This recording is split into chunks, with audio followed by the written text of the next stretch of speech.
மரித்தவர்களையும் நியாயம் தீர்க்கப் போகிற கர்த்தராகிய இயேசு கிறிஸ்துவுக்கு முன்பாகவும் அவருடைய பிரசன்னமாகுதலையும் அவருடைய ராஜ்யத்தையும் சாட்சியாக வைத்து கட்டளையிடுகிறதாவது, சமயம் வாய்த்தாலும் வாய்க்காவிட்டாலும் ஜாக்கிரதையாய் திருவசனத்தை பிரசங்கம் பண்ணு. எல்லா நீடிய சாந்தத்தோடும் உபதேசத்தோடும் கண்டனம் பண்ணி கடிந்து கொண்டு புத்தி சொல்லு. ஏனென்றால் அவர்கள் ஆரோக்கியமான உபதேசத்தை குறுக்க மனதில்லாமல் செவித்திணர்வுள்ளவர்களாகி தங்கள் சுய இச்சைகளுக்கேற்ற போதகங்களை தங்களுக்கு திரளாய் சேர்த்து கொண்டு சத்தியத்துக்கு செவியை விலக்கி கட்டுக்கதைகளுக்கு சாய்ந்து போகும் காலம் வரும். அடுத்த வசனம். நீயோ எல்லாவற்றிலும் மனம் தெளிவுள்ளவனாயிரு, தீங்கனுபவி, சுவிசேஷங்களுடைய வேலையை செய், உன் ஊழியத்தை நிறைவேற்று. நாம் ஜெபம் பண்ணுவோம். எங்கள் கிருபையுள்ள நல்ல ஆண்டவரே, வாசித்த தேவனுடைய வார்த்தையும் வாசித்த சகோதரனுக்கு கர்த்தர் ஆசீர்வதிப்பீராக.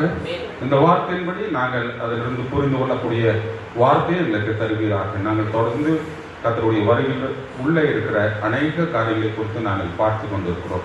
இப்பொழுதும் பார்க்கும்போது கர்த்தரை என்னண்டாகவே எங்களை அபிஷேகித்து நீங்கள் வழி நடத்த முடியாது நாங்கள் செபிக்கிறோம். பிரசங்கிக்கும் போது கர்த்தருடைய பலன் கடந்து வரட்டும். அதே போல் கேட்கிறவர்களையும் அடியனையும் அபிஷேகம் பண்ண முடியாது நாங்கள் செபிக்கிறோம். அதே எங்களுடைய வாழ்க்கைக்கு மாத்திரமல்ல ஆவிக்குரிய ஜீவித்திற்கும் பிரயோஜனமாக இருக்க கர்த்தரை வழி நடத்த முடியாது நாங்கள் செபிக்கிறோம். இயேசு கிறிஸ்துவின் நாமத்தினாலே ஜெபங்க நல்லா நாம் உட்கார்ந்து. அல்லேலூயா, அல்லேலூயா. கர்த்தர் உங்கள் எல்லாரையும் அபரிதமாய் ஆசீர்வதிப்பாராக. இப்பொழுதும் இன்றைக்கு நமக்கு சாயந்தர கர்த்தருடைய விருந்து இருக்கிறது. அதற்காக ஜெபித்து வாருங்க. கர்த்தர் நிச்சயமாக கர்த்தர் அதையும் ஆசீர்வதித்து அந்த ஆராதனையும் கர்த்தர் ஆசீர்வதித்து தருவாராக. அதுபோல பழக்கம் போல நம்ம புதன்கிழமை அன்று சந்தித்து கொண்டு இருக்கிறோம். கூடுமான வரைக்கும் அநேகர் பார்க்கும்படியாக அநேகர் கேட்கும்படியாக நீங்களும் வாசலை தரவுங்க. உங்கள் பக்கத்தில் இருக்கிறவங்களையும் கூப்பிட்டு கேட்க வைங்க. ஏனென்றால் நமக்கு சமயம் வாய்த்தாலும் வாய்க்காவிட்டாலும் அப்படிங்கிற ஒரு காரியத்தை நாம் இப்பொழுது வேத வசனத்தில் படித்தோம். அதனால் எந்த வழியிலேயாவது சத்தியத்தை அவர்களுக்கு அறிவிக்க நாம் பிரயாசப்பட வேண்டும். அது மாத்திரமல்ல, வந்திருக்கிற நாம் எல்லாரும் குறைவுள்ளவர்கள், அதே சமயத்தில் கொஞ்சமான ஜனங்களாக இருக்கிறோம். அதனால் எப்படியும் கரெக்டாக நேரத்தோடு கூட கடந்து வரணும். ஆரம்பத்திலேருந்து கடைசி வரைக்கும் நம்ம இருக்கணும். அதனால் அதற்காகவும் நீங்கள் பிரயாசப்படுங்க. நம்மளுடைய வேலைகள் மற்ற காரியங்கள் எல்லாவற்றிலும் சரியான நேரத்தை பின்பற்றுகிறோம். கர்த்தருடைய காரியத்துக்கு வரும்போதும் நாம் எல்லாவற்றையும் பின்பற்ற வேண்டும். அப்பொழுதுதான் நிறைவான ஆசீர்வாதம் நமக்கு இருக்குது. அதனால் அதற்காகவும் நீங்கள் முயற்சி எடுக்கணும். ஏனென்றால் கர்த்தருடைய வருகை மிக சமீபமாக இருக்கிறது. கர்த்தர் தாமே ஆஸ்வதிப்பாராக. முதல் வசனத்தை நாம் வாசிக்கலாம். நான் தேவனுக்கு முன்பாகவும் உயிரோடு இருக்கிறவர்களையும் மரித்தவர்களையும் நியாயம் தீர்க்கப் போகிற கர்த்தராகிய இயேசு கிறிஸ்துவுக்கு முன்பாகவும் அவருடைய பிரசன்னமாகுதலையும் அவருடைய ராஜ்யத்தையும் சாட்சியாக வைத்து கட்டளையிடுவதாவது. தீமோத்தேயுல பவுல் சொல்கிறார், கடைசி பாகத்தில் பார்த்தீங்கன்னா கர்த்தராகிய இயேசு கிறிஸ்துவுக்கு முன்பாகவும் அவருடைய பிரசன்னமாகுதலையும் அவருடைய ராஜ்யத்தையும் சாட்சியாக வைத்து கட்டளை எடுக்கிறதாவது. அப்படியானால் இன்றைக்கு தேவனுடைய பிரசன்னமாகுதல் அப்படிங்கிற அந்த காரியத்தை நாம் இந்த வசனத்திலிருந்து பார்க்கும்போது பிரசன்னமாகுதுன்னா இங்கு அவர் பிரசன்னமாயிருக்கிறார், ஆனால் நம்முடைய கண்கள் காணல. ஆனால் இந்த கடைசி நேரத்தில் அவருடைய பிரசன்னத்தை நாம் காண வேண்டும், உணர வேண்டும். அதனுடைய எல்லா தன்மைகளையும் நாம் பெற்றிருக்க வேண்டும். இதற்கு முன்பதாக ஒரு சின்ன காரியத்தை சொல்லிட்டு நான் போறேன். ஒரு தடவை தீர்க்கதரிசி ஒரு செய்தியில சொல்லுகிறார், உயிர்த்தெழுதல் நடந்துருச்சு. அந்த 40 நாள் அளவும் அவங்க என்ன செஞ்சாங்க, மரித்து உயிர்த்தெழுந்து அநேகருக்கு காணப்பட்டார்கள். அப்பொழுது ஆபிரகாமும் சாராலும் நாம் இந்த எருசலேம் நகரத்தை ஒரு முறை சுற்றி வருவோமா என்று சொல்லி அவங்க வெளியில போனாங்க. வெளியில போகும்போது பாருங்க, நம்ம இருந்த இடம் இன்னைக்கு எப்படி இருக்குது. நம்ம இருந்த இடம், நம்ம சாப்பிட்ட இடம், இயேசு கிறிஸ்து தோன்றின இடம், நம்ம வீட்டுக்கு வந்தார்ல அந்த இடம், இது எல்லாத்தையுமே அவங்க பார்த்துட்டு இருக்கிற போது ஒரு கட்டத்தில் வரும்போது யாரோ ஒருவர் இவங்க ஆபிரகாம இருக்கிறாங்களே, சாராள மாதிரி தெரியுதே அப்படின்னு சொல்லும் போது அவர்கள் மறைந்து போனார்கள் என்று தீர்க்கதரிசி சொல்கிறார். இது கதை அல்ல. அப்ப பாருங்க, உயிர் தெழுந்த பிறகு அவர்கள் அநேகருக்கு காணப்பட்டார்கள். அவங்க தங்களுடைய தேசத்தை சுற்றி பார்த்தார்கள். இன்றைக்கு நாம் நம்முடைய தேசத்தை எல்லாத்தையும் சுற்றி பார்த்துட்டோமா? நாம் பிறந்த இடத்தை சுற்றி பார்த்துட்டோமா?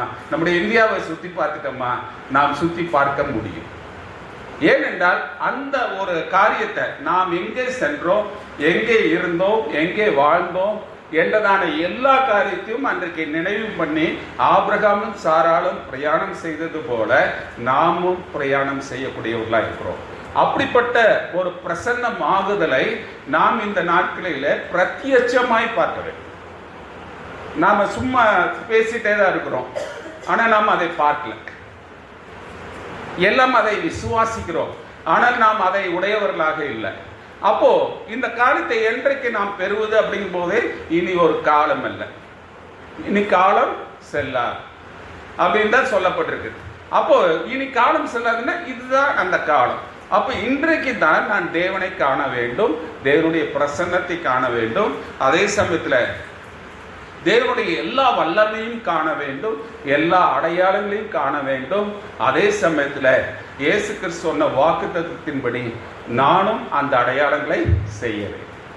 அப்போ இந்த காரியத்தின் அடிப்படையில் நாம் பார்ப்போம். போன தடவை நாம் பார்த்தோம் ஆத்தும மீட்பு, சரீர மீட்பு. ஆத்தும மீட்பை நாம் அடையாமல் சரீர மீட்பை பெற முடியாது. ஒருவேளை ஆத்ம மீட்பை நாம் பெற்றிருந்தாலும் கூட சரீர மீட்பு நமக்கு வருமா என்பதற்கு ஒரே ஒரு கண்டிஷன், உலக தோட்டத்திற்கு முன்னமே நம்முடைய பெயர் ஜீவ புஸ்தகத்தில் இருக்க வேண்டும். அதாவது சரீர மீட்புக்கும் இதற்கும் கேப். நீங்கள் ரட்சிக்கப்பட்டிருந்தாலும், நீங்கள் வியாதியிலிருந்து குணமளிக்கப்பட்டாலும், எல்லா விதமான பொல்லாத காரியத்திலிருந்து நீங்கள் விடுதலை அளித்தாலும் சரீர மீட்பு என்பது அதை காட்டிலும் வித்தியாசமானது. அது பரிசுத்தாவின் ஞானஸ்நானத்தோடு கூட இணைக்கப்பட்ட ஒன்றாய் இருக்கிறது. ஏனென்றால் ஆத்தும மீட்பிற்கு தேவன் ஒரு கிரயத்தை செலுத்தினார், அந்த கிரயம் ரத்தமாயிருக்கு. அதே மாதிரி சரீர மீட்பிற்கு என்ன செய்யணும்? ஒரு கிரயம் செலுத்தணும். அது யார் செலுத்தது? மனவாட்டி. ரத்தம் அல்ல, பரிசுத்தாவின் ஞானஸ்நானம். ரத்தத்தில் என்ன இருக்குது? உயிர் இருக்குல்ல, ஜீவன் இருக்குல்ல. அந்த ஜீவன் என்னது? இப்ப இயேசு கிறிஸ்துவின் ரத்தத்துல உயிர் இருக்கு, ஜீவன் இருக்கு. அந்த ஜீவன் என்ன? அதுதான் பரிசுத்தாவி. வேற ஒண்ணு இல்லை, அந்த ஜீவனுக்கு பேர் தான் பரிசுத்தாவி. இப்போ நமக்கு ரத்தம் அவசியமா, நமக்கு பரிசுத்தாவின் ஞானஸ்நானம் அவசியமா? பரிசுத்தாவின் ஞானஸ்நானத்தை நீங்கள் பெற்றுக்கொள்ளும் போது இயேசு கிறிஸ்துவின் ரத்தத்தையே உடையவர்களாக இருக்கிறீர்கள். அதான் காரியம். அவர் இந்த ஆத்தும மீட்பிற்கு ஒரு கிரயத்தை செலுத்தினார். அன்றைக்கு ரத்தத்தை தான் அவர் செலுத்த வேண்டும். அந்த ரத்தம் மரித்து உயிர் தெழுந்து பரிசுத்தாவியாய் இன்றைக்கு நம்மிடம் மத்தியில அசைவாடி கொண்டே. இப்போ அது எதற்காக தேவன் கொண்டார்? சரீர மீட்பு என்பது, இப்போ ஆத்தும மீட்பு என்பது தேவன் நமக்காக கிரயத்தை செலுத்தி நம்மை மீட்டு கொண்டார், அவ்வளவுதான். ஆனா சரீர மீட்பு என்பது பரிசுத்தாவியாய், பரிசுத்தாவின் ஞானஸ்நானத்தின் மூலமாய் நமக்குள்ளேயே வருவது. ஆத்தும மீட்பு வெளியிலிருந்து ஒரு கிரியை செய்தது. ஆனால் சரீர மீட்பு நமக்குள்ளேயே வந்து நம்மை மாற்றக்கூடியதாய். இப்போ நமக்கு மரணம் இருக்குது அப்படிங்கிறது முன்பாக இருக்கு. சரீர மீட்பு உள்ள வந்துச்சுன்னா, பரிசுத்தாவி உள்ள வந்துச்சுன்னா நமக்கு மரணம் என்பதே இல்லை, சரீர மரணம் என்பதே இல்லை. அந்த பார்ட்டை நம்ம கிட்ட இருந்து போயிருக்கு. ஏனென்றால் அழிவுள்ளதாகிய இது அழியாமையும், சாவுக்கு எதுவான இது சாவாமையும் தெரிந்து கொள்வது, மரணம் ஜெயமாக விழும். அப்போ அது உள்ள வந்தாத்தான் நம்மளுக்கு மரணமே இல்லை, நம்ம யாரும் அடக்கம் பண்ண முடியாது. அதனால கிறிஸ்துவுக்குள் மரித்தவர்கள் முதலாவது எழுந்திருப்பார்கள், பின்பு உயிரோடு இருக்கும் நாமும் மறுரூபமாக்கப்படும். அப்ப மறுரூபமாக்கப்படுதல் என்னன்னா, அழிவுள்ள நம்முடைய சரீரம் அழியாமையை தரித்துக் கொள்ளும். அப்ப அந்த அழிவுள்ள சரீரம் அழியாமை தரித்து கொள்ளும் போது நிச்சயமாக நமக்கு மரணம் இல்லை என்று நமக்கு தெரியுமா? தெரியாது. இப்போ இந்த பரிசுத்தாவின் ஞானஸ்நானம், அதாவது தேவன் நமக்குள்ளாக வரும்போது நம்முடைய சரீரமும் மாறும். ஒயிட்டா இருக்குது, பிளாக்கா மாறி இளமையா மாறுது. ஏனென்றால் அது ஆதியாகமத்தில் நடந்த ஒன்றாயிருந்தது. ஆபிரகாமும் சாராளும் வாக்குத்தத்தம் பண்ணப்பட்ட குமாரனை பெற்றுக் கொள்வதற்கு முன்பு அவர் இருவருடைய சரீரமும் வாலிப சரீரமாய் மாறி. இல்லைன்னா இந்த வாலிப ஸ்திரீய ஒரு ராஜா எடுத்துட்டு போக மாட்டான், தூக்கிட்டு போக மாட்டான். அவங்களுக்கு அப்போது வயது 90. அப்போ அந்த வாலிப சகோதரி எப்படி, வயதான சகோதரி எப்படி தூக்கிட்டு போவாங்க? அப்போ அதற்கு அடையாளம் ஏற்கனவே நடந்திருக்குது இந்த பூமியில. அப்போ நம்முடைய சரீரம் இருக்கிற எல்லா கண்டிஷனுமே மாறும். அப்ப அடையாளம் தெரியுமா மற்றவங்களுக்கு? நம்ம வீட்டில் தெரியும், நம்முடைய பெற்றோருக்கு இருந்தா பெற்றோருக்கு தெரியும், மற்றவங்களுக்கு நம்மளுடைய இளமையான சரீரம் தெரியறதுக்கு வாய்ப்பில்லை. ஃப்ரெண்ட்ஸுக்கு தெரியும், ஆனா நம்ம அவர்களுக்கு காணப்பட்டால் தெரியும். அதுவும் இல்லாம அது தெய்வீக சாயலை உடையதாகவும் இருக்கும். அந்த சரீரம் பூட்டப்பட்ட அறைக்குள்ளே வரும். அதுதான் மிகவும் விசேஷம். அது சிந்தனையை போல் பிரயாணம் செய்யும். நமக்கு பாஸ்போர்ட்டோ, டிக்கெட்டோ, பஸ் டிக்கெட்டோ, ட்ரெயின் டிக்கெட்டோ, ஃப்ளைட்டோ எதுவுமே கிடையாது. நான் இன்றைக்கு ஒரு அமெரிக்காவில் இருக்கிற ஒரு சகோதரனை சந்திக்க வேண்டுமானால் நான் அடுத்த நிமிஷம் அங்கே இருப்பேன். அதற்கு உதாரணம் யாரா இருக்கிறார்? புதிய ஏற்பாட்டில் பிலிப். தேவன் என்ன செய்தார்? ஞானஸ்நானம் கொடுக்கிற வரைக்கும் பிலிப்பு, அதாவது மந்திரி ரதத்துல போனார். ஓடி போய் ரதத்துல சேர்ந்து கொள். ஓட முடியுமா? அந்த ஓடுவதற்கு பலனை கொடுத்தவர் தேவன். ரதத்துல இருந்து இறங்கி ஞானஸ்நானம் கொடுத்தவருக்கு பிலிப்பு அடுத்த நிமிஷம் எங்க இருக்கிறார்? அப்போஸ்தலர் இடத்துல. எப்படி முடிந்தது? புதிய ஏற்பாட்டில் எப்படி முடிஞ்சது? அப்போ இந்த காரியங்கள் எல்லாம் வெறும் ஏட்டளவில் இல்லை, சும்மா இதை எழுதியிருக்குதுன்னு அல்ல, அது பின்னாட்களிலே நடப்பதற்கு ஒரு முன்னடையாளமாய் இருக்கிறது. அப்போ அதெல்லாம் கட்டுக்கதையில் அல்ல. அதைத்தான் வேதவசனத்தில் நாம் இதுலேயும் படித்தோம். சத்தியத்துக்கு செவி விளக்கி கட்டுக்கதைகளுக்கு சாய்ந்து போகும் காலம். இன்னைக்கு சபைகள் கட்டுக்கதைகளை கூறிவார்கள். ஆனால் சொன்ன நிறைய பேருக்கு நாம் மற்றவங்களுக்கு கோபம் வரும். இந்த பிரசங்கத்தை ஸ்தாபனத்தார் கேட்டால் என்ன பண்ணுவோம்? நாங்கள் கட்டுக்கதையாக பேசிட்டு இருக்கோம், ரீலாக விட்டுட்டு இருக்கிறோம் அப்படின்னு பேசுவாங்க. அப்போ இந்த கட்டுக்கதை என்ன? இன்றைக்கு அநேக பிரசங்கங்கள் நீங்கள் யூடியூப்லேயும் ஃபேஸ்புக்லேயும் ரீல்ஸ்லேயும் எல்லாத்துலேயுமே பாருங்கள். அவங்க பிரசங்கம் எல்லாமே வித்தியாசமாக இருக்குது, கேட்கறதுக்கு நல்லா இருக்குது.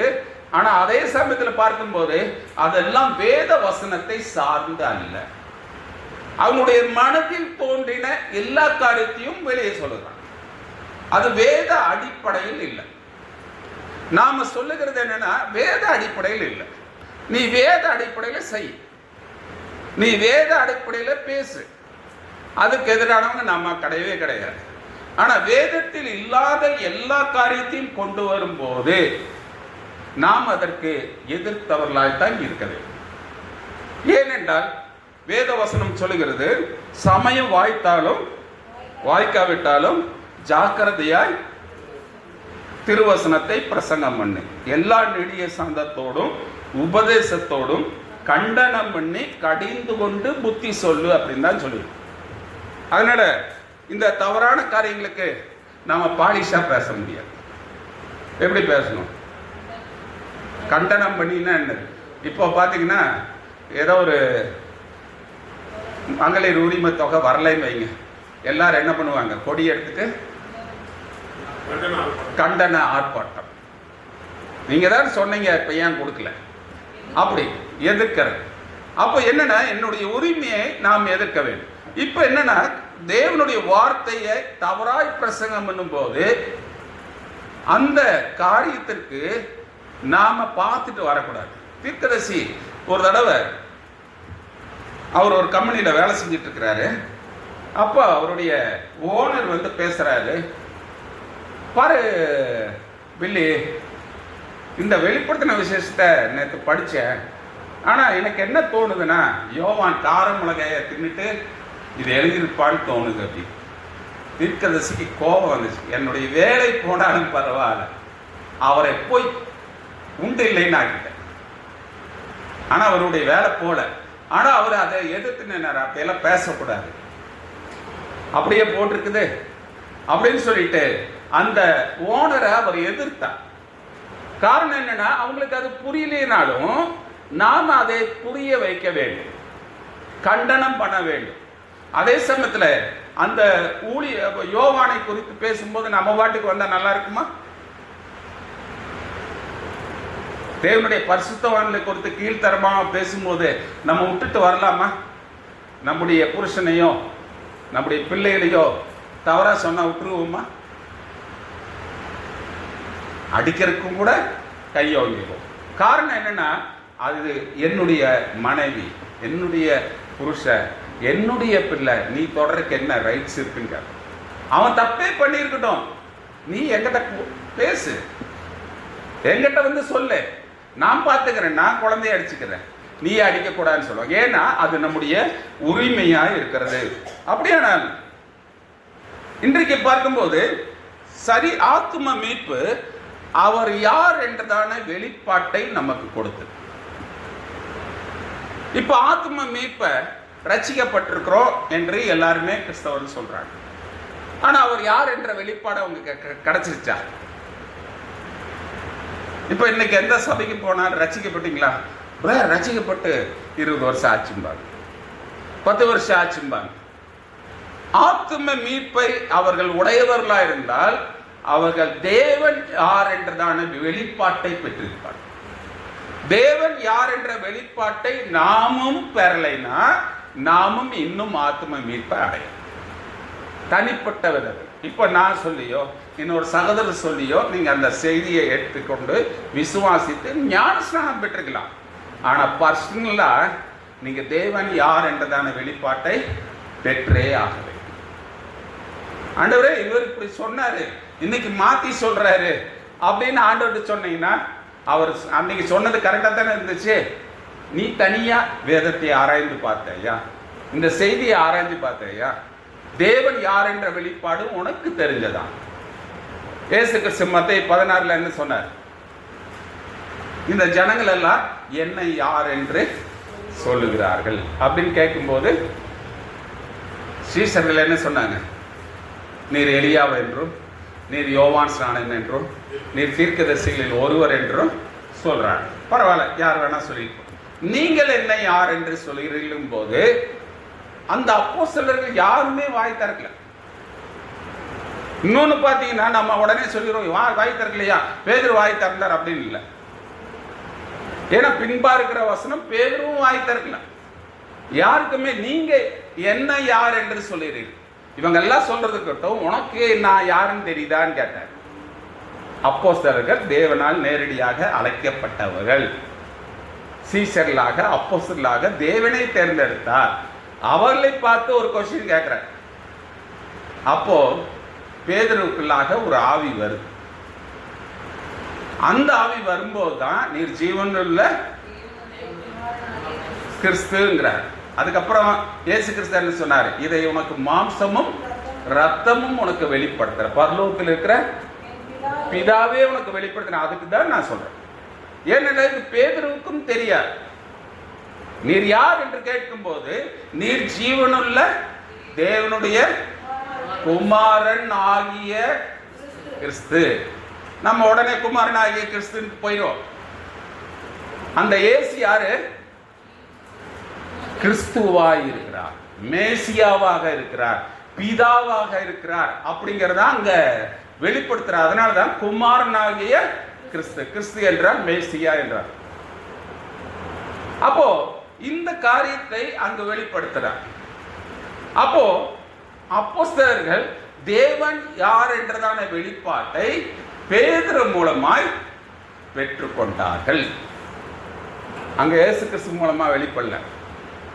இயேசு கிறிஸ்து தான் கொஸ்டினே கேட்கிறார். ஆனா அதை வெளிப்படுத்தினது இயேசு கிறிஸ்து தான். ஆனா அது எப்படி வெளிப்படுகிறது? ஒரு வார்த்தையின் மூலமாய், அசிரிய வாக்கின் மூலமாய் பேதுருக்கு வெளிப்பட்டு, பேதுரு என்ன செய்கிறார் சொல்றார். இந்த வெளிப்பாட்டை பெற்றவுடன் ஆண்டவர் பேதுருக்கு ஒரு வாக்கு தத்தத்தை கொடுக்கிறார். என்ன வாக்கு தத்தம்? அடுத்த வசனம். மேலும் நான் உனக்கு சொல்லுகிறேன், நீ பேதுருவாய் இருக்கிறாய். இந்த கல்லின் மேல் என் சபையை கட்டுவேன், பாதாளத்தின் வாசல்கள் அதை மேற்கொள்வதில்லை. பாருங்க, தேவன் யார் என்றதான வெளிப்பாட்டை ஒரு மனுஷன் பெற்றால் அவனை பாதாளத்தின் வாசல்கள் மேற்கொள்ளாது. இது நீங்க தெளிவா புரிஞ்சுக்கணும். இயேசு யார் என்றதான வெளிப்பாட்டை நாம் பெற்றிருந்தால் ஏன் பாதாளத்தின் வாசல்கள் நம்மை மேற்கொள்ளும்? அப்ப இன்னும் நாம் அதை அடையவில்லை, இன்னும் நாம் அதை பற்றி பிடித்துக் கொள்ளல. ஏனென்றால் பாதாளத்தில் தீர்க்கதரிசி அந்த வசனத்தை வாசிக்கும் போது என்ன சொல்றான்னா, அதை மேற்கொள்ள நரகத்தில் போதிய பிசாசுகள் இல்லைங்கிற. இன்னைக்கு சொல்லுவாங்கல்ல, பெரிய பிசாசு சின்ன பிசாசு, அந்த மாதிரி எந்த பிசாசும் இல்லை. அப்போ நாம் தேவன் யார் என்ற வெளிப்பாட்டை பெற்றிருப்போமானால் பாதாளத்தின் வாசல்கள் நம்மை மேற்கொள்ளாது. அப்படின்னா என்ன சர்டிபிகேட் கிடைச்சிருச்சு? சரீர மீட்புக்கு ஆயத்தமா இருக்கிறோம். இன்னைக்கு வெறும் நாம் வார்த்தையிலே கடந்து போகிறோம். ஆனா அந்த வார்த்தையே நமக்குள் வருகிற ஒரு காரியத்திற்கு நாம் முயற்சி செய்வது, நம்முடைய வேலை, நம்முடைய தவிப்பு, இதற்கு அதிக முக்கியத்துவம் கொடுக்கிறோம். கொடுக்க வேண்டாம் என்று ஆண்டவரும் சொல்லல, செய்தியாளனும் சொல்ல. அதெல்லாம் நம்முடைய கடமையா இருக்குது. ஆனா இவர்கள் எல்லாவற்றை காட்டிலும் அதற்கு தான் அதிக நேரத்தை செலவழிக்க வேண்டும். ஏனென்றால் நம்முடைய கூடாரம் 1 கொரிந்தியர் 5:1 நினைக்கிறேன் பாருங்க. பூமிக்குரிய கூடாரமானது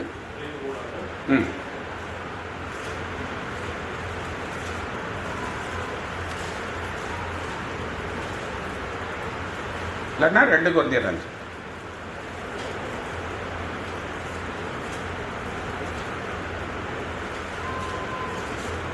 பூமிக்குரிய கூடாரமாகிய நம்முடைய வீடு அழிந்து போனாலும் தேவனால் கட்டப்பட்ட கைவேலை அல்லாத நித்திய வீடு பரலோகத்திலே நமக்கு உண்டாகும்.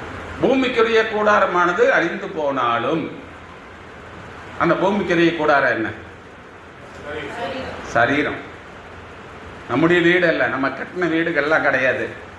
பூமிக்குரிய கூடாரம், இந்த வீடு அழிந்து போனாலும் நமக்காக ஒரு ஆவிக்குரிய கூடாரம் எப்போதுமே காத்து. இந்த ஆவிக்குரிய கூடாரம் தான் யார்?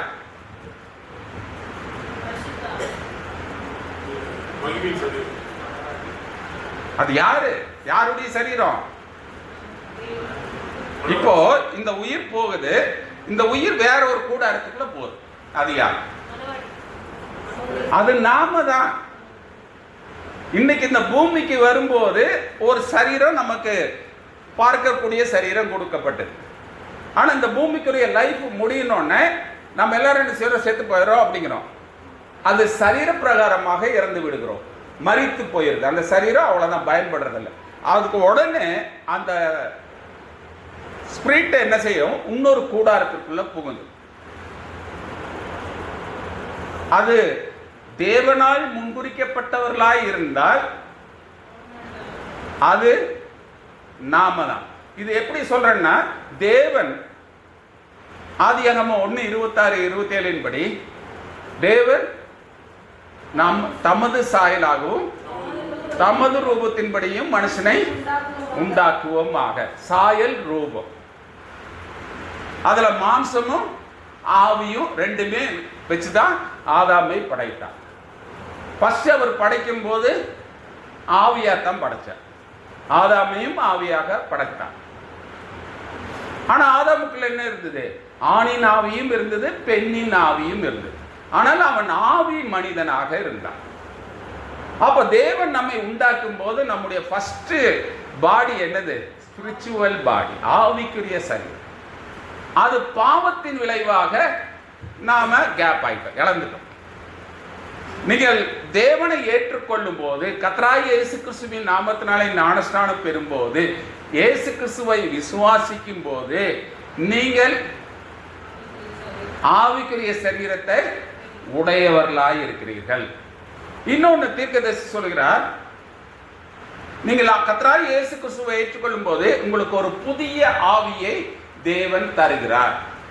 அந்த ஆவி வரும்போது நீங்கள் அந்நிய பாஷைகள் பேசலாம், நீங்கள் துள்ளி குதிக்கலாம், என்ன வேண்டுமானாலும் செய்யலாங்கிறார். இதை சொல்லிட்டு சொல்றாரு, அந்த புதிய ஆவி என்ன? அது நீங்கள் தான்ங்கிறார். ஆனா அநேகர் என்ன நினைச்சிருக்காங்க, இந்த அந்நிய பாஷை பேசும்போது, மற்ற காரியங்களை செய்யும் போது அது பரிசுத்த ஆவி என்று எண்ணிக்கொள்கிறார்கள். அது யார் இல்லை, வேற யார் இல்லை, நீங்க தான் அப்படிங்கிற. எங்க இழந்துட்டோம்? பாவத்தினால் இழந்துட்டோம். இப்ப அதை நாம் மீட்டு கொண்டுட்டோம். அது நம்முடைய ஆவி. அது கொஞ்சம் உற்சாகம் அடைகிறது.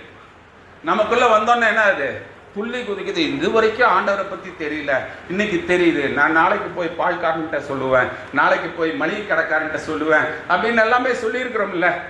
அப்ப அது துள்ளி குதிக்கிறது. தீர்க்கதரிசி சொல்கிறார், இந்த புதிய ஆவி அது நீங்கள் தான். ஆனால் இந்த ஆவி பரிசுத்த ஆவியோடு கூட இணையும். இப்ப நாம் பெற்றிருக்கிறது புதிய ஆவி, பரிசுத்த ஆவி அல்ல. இந்த புதிய ஆவி எப்பொழுதுமே அனலா வச்சுக்கணும், இல்லாட்டினா அது என்ன ஆயிடும், சோர்வாயிடும்.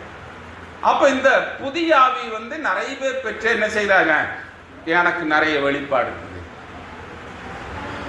எனக்கு அது இருக்குது, எனக்கு இது இருக்கு என்று மாறுதட்டி கொள்கிறார்கள்.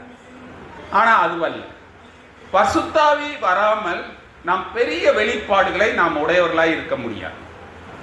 இன்றைக்கு நான் சொல்ல, எங்க 2 பேர் 3 பேர் என் நாமத்தினாலே ஒருமனப்பட்டிருக்கிறார்களோ அங்கே யார் சொல்றாரு? இயேசு கிறிஸ்து. இயேசு கிறிஸ்து இங்க இருக்கிறார். நம்ம எல்லாரும் அப்படின்னு சொல்லிட்டு அமைதியா இருக்கிறோம்.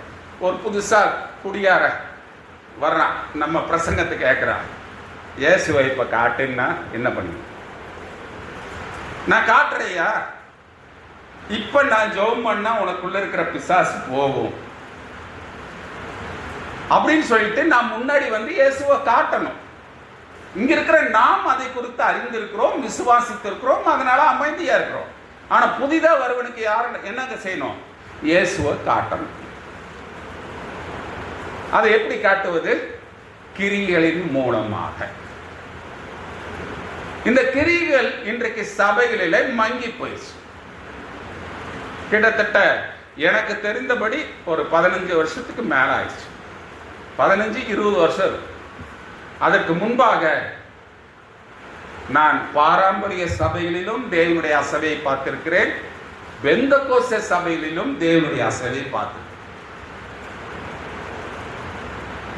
தேவன் அசைவாடுவதை கண் முன்பாக பார்த்திருக்கிறேன். தேவன் பேசுவதை நேரடியாகவே பார்த்திருக்கிறேன். தேவன் அங்கு அசைவாடுகிறார் என்பது நிச்சயமாக தெரியும். ஆட்டோமேட்டிக்கா எல்லாருமே பிரேயர் பண்ண ஆரம்பிச்சிருவாங்க. ஆட்டோமேட்டிக்கா எல்லாருமே ஒப்பு கொடுப்பாங்க. பாவத்தை சொல்லி ஒப்பு கொடுப்பாங்க, கண்ணீர் விட்டு சிந்துவாங்க.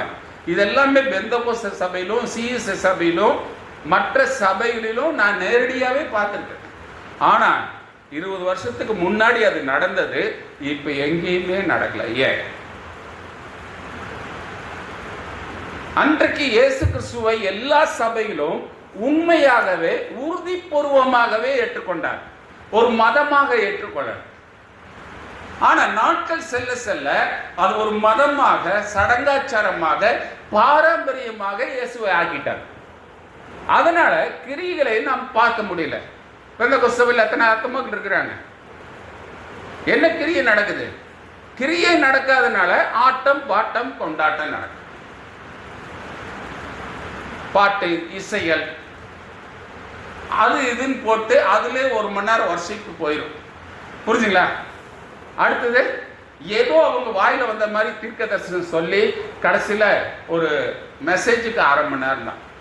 நீங்க எல்லா பெண்டிகாஸ்ட் சர்ச்லையும் பாருங்க, எல்லா பாரம்பரிய மெசேஜுக்கு எத்தனை டைம் கொடுக்குறாங்க? ஏன்? மெசேஜ் இல்ல,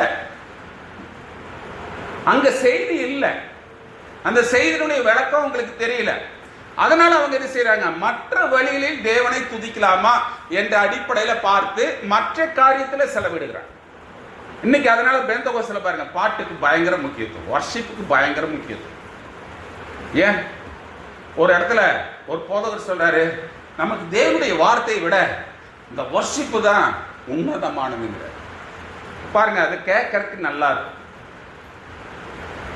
அப்புறம் இதுக்கு சார் சர்ச்சுக்கு வரோம், வர்ஷிப் முடிஞ்சோன்னா வீட்டுக்கு போக வேண்டியதானே, பிரசங்கத்துக்கு ஏன் இருக்கிறோம்?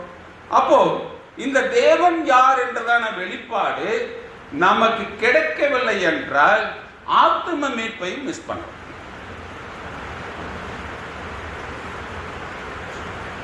நாம இன்னைக்கு மற்றவங்களை சொல்றோம், நம்ம ஆத்ம மீட்புக்கு நிச்சயம் இருக்குதா? அந்த சபையை குற்றப்படுத்துறோம், வார்த்தை நிமித்தம் குற்றப்படுத்துறோம். சரி, நீங்க எப்படி இருக்கிறீங்க அப்படின்னு யாராவது திருப்பி கேட்டாங்கன்னா என்ன பண்ண முடியும்? அவர் யார் என்றதான வெளிப்பாட்டை நாம் பெற்றிருந்தால் நாம் அவருடைய கிரியைகளை செய்ய வேண்டும். முதல்ல பாத்தீங்கன்னா தீர்க்க தரிசனங்கள் தானாக கடந்து வரும். இப்ப இருக்கிறவங்க நீங்க அந்த பெந்தகோஸ்தே அனுபவத்தை பார்த்திருக்கீங்களா என்னன்னு தெரியல. பார்த்திருக்கீங்களா? யாராவது பார்த்திருக்கீங்களா? அதுக்கு முன்னாடி நாங்க செந்தில் பிரதர், இன்னும் பார்த்தீங்கன்னா பழைய ஆட்கள் எல்லாத்தையும் நீங்க கேட்டு பாருங்க. அந்த பெந்தகோஸ்தே அனுபவம் என்பது ஒரு ரொம்ப வித்தியாசமா. நைட்ல சனிக்கிழமை சர்ச்சுக்கு போயிடுவோம். சனிக்கிழமை போயணும்னா அன்னைக்கே எல்லாத்தையும் கிளீன் பண்ணி எல்லாத்தையுமே ரெடி பண்ணி எல்லா வாலிபரும் சபையில தான் படுத்து தூங்குவான். காலையில 4 மணிக்கு டான் பிரீச்சி,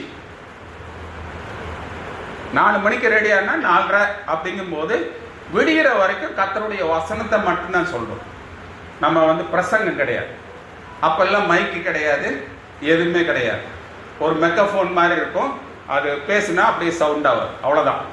ஒருத்தர் சொல்லுவாரு, அதை மெக்காஃபோன்ல சொல்லிட்டு கிட்டத்தட்ட விடிஞ்சிருச்சுன்னா ஸ்டாப் பண்ணிட்டு எல்லாரும் சேர்ந்து ஒரு டீ சாப்பிட்டுட்டு நேரா சர்ச்சுக்கு தான் வரும். சர்ச்சுக்கு எல்லாத்தையும் கூட்டி பெருக்கி, மரம் இருந்துச்சுன்னா மரத்துக்கு தண்ணி ஊற்றிட்டு எல்லாமே ரெடி பண்ணிட்டு இருக்கும். பாஸ்டர் அங்கே இருக்க மாட்டேன். எல்லாம் ரெடி பண்ணிட்டு வீட்டுக்கு போய் குளிச்சுட்டு என்ன பண்ணோம், சர்ச்சுக்கு வா. 10 மணிக்கு சர்ச் ஆரம்பிச்சுன்னா மேக்சிமம் 1 மணி தான். அதுக்கப்புறம் 1:30 கூட ஆகும். முடிந்த உடனே ஏதோ ஒரு சாப்பாடு சாப்பிட்டுட்டு அடுத்தது ஓப்பன் ஏர் மீட்டிங். சைக்கிள் எல்லாமே வாடகைக்கு வாங்கிட்டு ட்ரம்மை பின்னாடி வச்சு கட்டிட்டு எல்லாருமே ஏதோ ஒரு, போன வாரம் எங்கே போனோம், இந்த வாரம் இந்த பக்கம் போகணும், போன வாரம் காந்திபுரம் போனோமா வடவெள்ளிக்கு போய் அங்கு கிட்டத்தட்ட 2 மணி நேரம் தேவனுடைய செய்தியை பாட்டு பாடி எல்லாத்தையும் சொல்லிட்டு திரும்பவும் டீ சாப்பிட்டுட்டு எங்கே வரணும், சர்ச்சுக்கு வரும். சர்ச்சுக்கு வந்த பிறகு அன்றைய சாயந்தாரம் வாலிபர்கள் தான் பிரசங்கம் பண்ணுவாங்க. இதுதான் பெந்தகோஸ்தேல மிகப்பெரிய அசைவா இருந்தது. அப்பெல்லாம் நானும் என்னுடைய தம்பியும் மற்றவங்க எல்லாமே சின்ன பையங்க. சனிக்கிழமை வந்துச்சுன்னா எங்களுக்கு கொண்டாட்டமா இருக்கு. என்ன கொண்டாட்டம்? அப்ப ஆண்டவர் பத்தி அதிகமா தெரியாது. பாஸ்டர் ஃபேமிலி எல்லா வேலையும் செய்வோம். எங்களுக்கு என்னன்னா டீ வாங்கி கொடுப்பாங்க, பண்ணு வாங்கி கொடுப்பாங்க, இப்படிங்கிற ஒரு இன்ட்ரெஸ்ட் தான். மற்றபடி அவங்களோட கூட சேர்ந்து அவங்க ட்ராக்ட் அங்கே போய் கொடு, இந்த பக்கம் ட்ராக் கொடு அப்படின்னு சொல்லிட்டு எங்களை எல்லாரும் வேலை வாங்குவாங்க. அந்த வேலையெல்லாம் நாங்கள் வேலையாக நினைக்கல, எல்லாமே ஒரு ஊழியமாக நினச்சிட்டு போனோம். அன்றைக்கு அது சந்தோஷமாக எல்லாருமே செய்தாங்க. அதை ஒரு உபத்திரவமா எடுத்துக்கொள்ளல. போனா அடிச்சு போடுவான், போனா நம்மளை குத்திடுவான் அப்படிங்கிறதெல்லாம் இல்லை. இது எல்லாமே கிட்டத்தட்ட 20 வருஷத்துக்கு முன்பாக எல்லா சபையிலும் நடக்கும், சர்வ சாதாரணமாக நடக்கும். எல்லா சபையிலும் இந்த ஊழியம் நடந்துட்டு தான் இருந்துச்சு. அதுக்கப்புறம் பார்த்தீங்கன்னா சபைகளில் ஆத்துமாக்கள் வர வர, கூட்டங்கள் சேர சேர, பணங்கள் சேர சேர என்னாச்சு, மற்ற காரியங்கள் எல்லாமே இதாச்சு. இன்னைக்கும் ஒரு சிலர் ஓப்பனர் மீட்டிங்கு போறாங்க. போக வேண்டியவங்க நம்ம தான். ஆனா இன்னைக்கும் ஒரு சில ஸ்தாபனங்கள் போகுது. ஆனா இன்னைக்கு போனா என்ன பண்ணுவோம்? பர்மிஷன் வாங்கணும், ஆர்எஸ்எஸ் காரன் நம்மளை உள்ள போட்டுருவா, இப்படிங்கிற இந்த பயத்தினால நாம் என்ன செய்யறோம்? இன்னைக்கு எதையுமே செய்யாமல் இருக்கிறோம். ஆனா மனவாட்டியை யாரும் என்ன செய்ய முடியாது. பாதாளத்தின் வாசல்கள் நம்மை மேற்கொள்ள முடியாது. தேவன் அனுமதித்தால் ஸ்தேவானை போல யாரோ ஒருவர் அந்த உபத்திரவத்தை அடைய.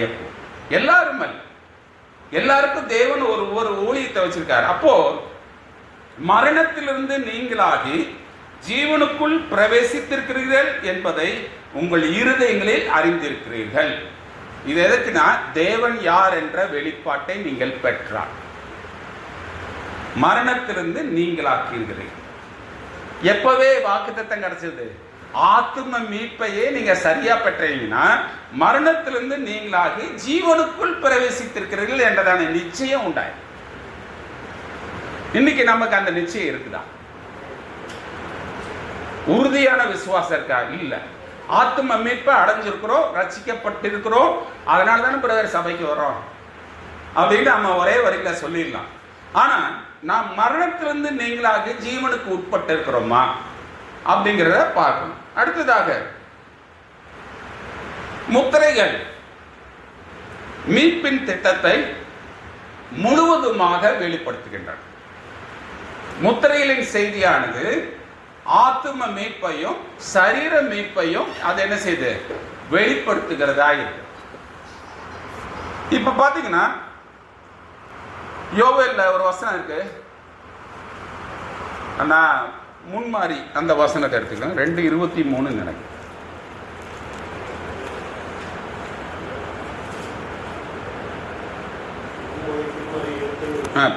படிங்க.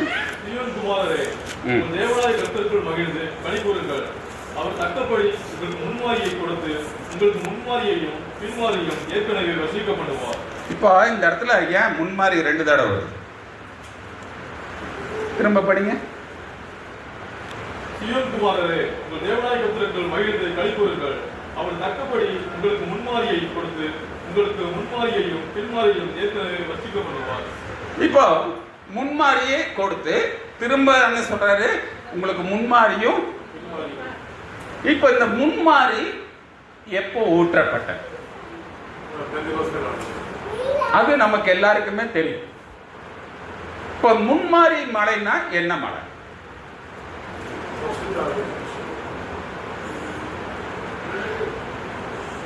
செய்தியை படிக்கல? எந்த செய்தியை படிக்கல? உரைக்கப்பட்ட வார்த்தையை மூல வித்து என்ற செய்தியை படிச்சீங்கன்னா இந்த முன்மாரிக்கு இப்போ ஒரு என்ன இப்ப கொஞ்சம் ஞாபகம் வருதா? இந்த முன்மாரி என்றால் போதக மலை என்றார். போதக மலை எப்போ நமக்கு ஊற்றப்பட்டது? விதை விதைக்கப்பட்ட பிறகு ஊற்றப்படக்கூடியதான் முன்மாரி மலை. அப்ப விதை எப்ப விதைக்கப்பட்டது? 1900 வருஷத்துல 3 விதை விதைக்கப்பட்டது. நல்ல கவனிங்க. முதல் விதை பெந்தகோஸ்தே விதை. அந்த விதை யார் விதைச்சா? பில்லி கிரஹாம். அடுத்தது ஸ்தாபன விதை.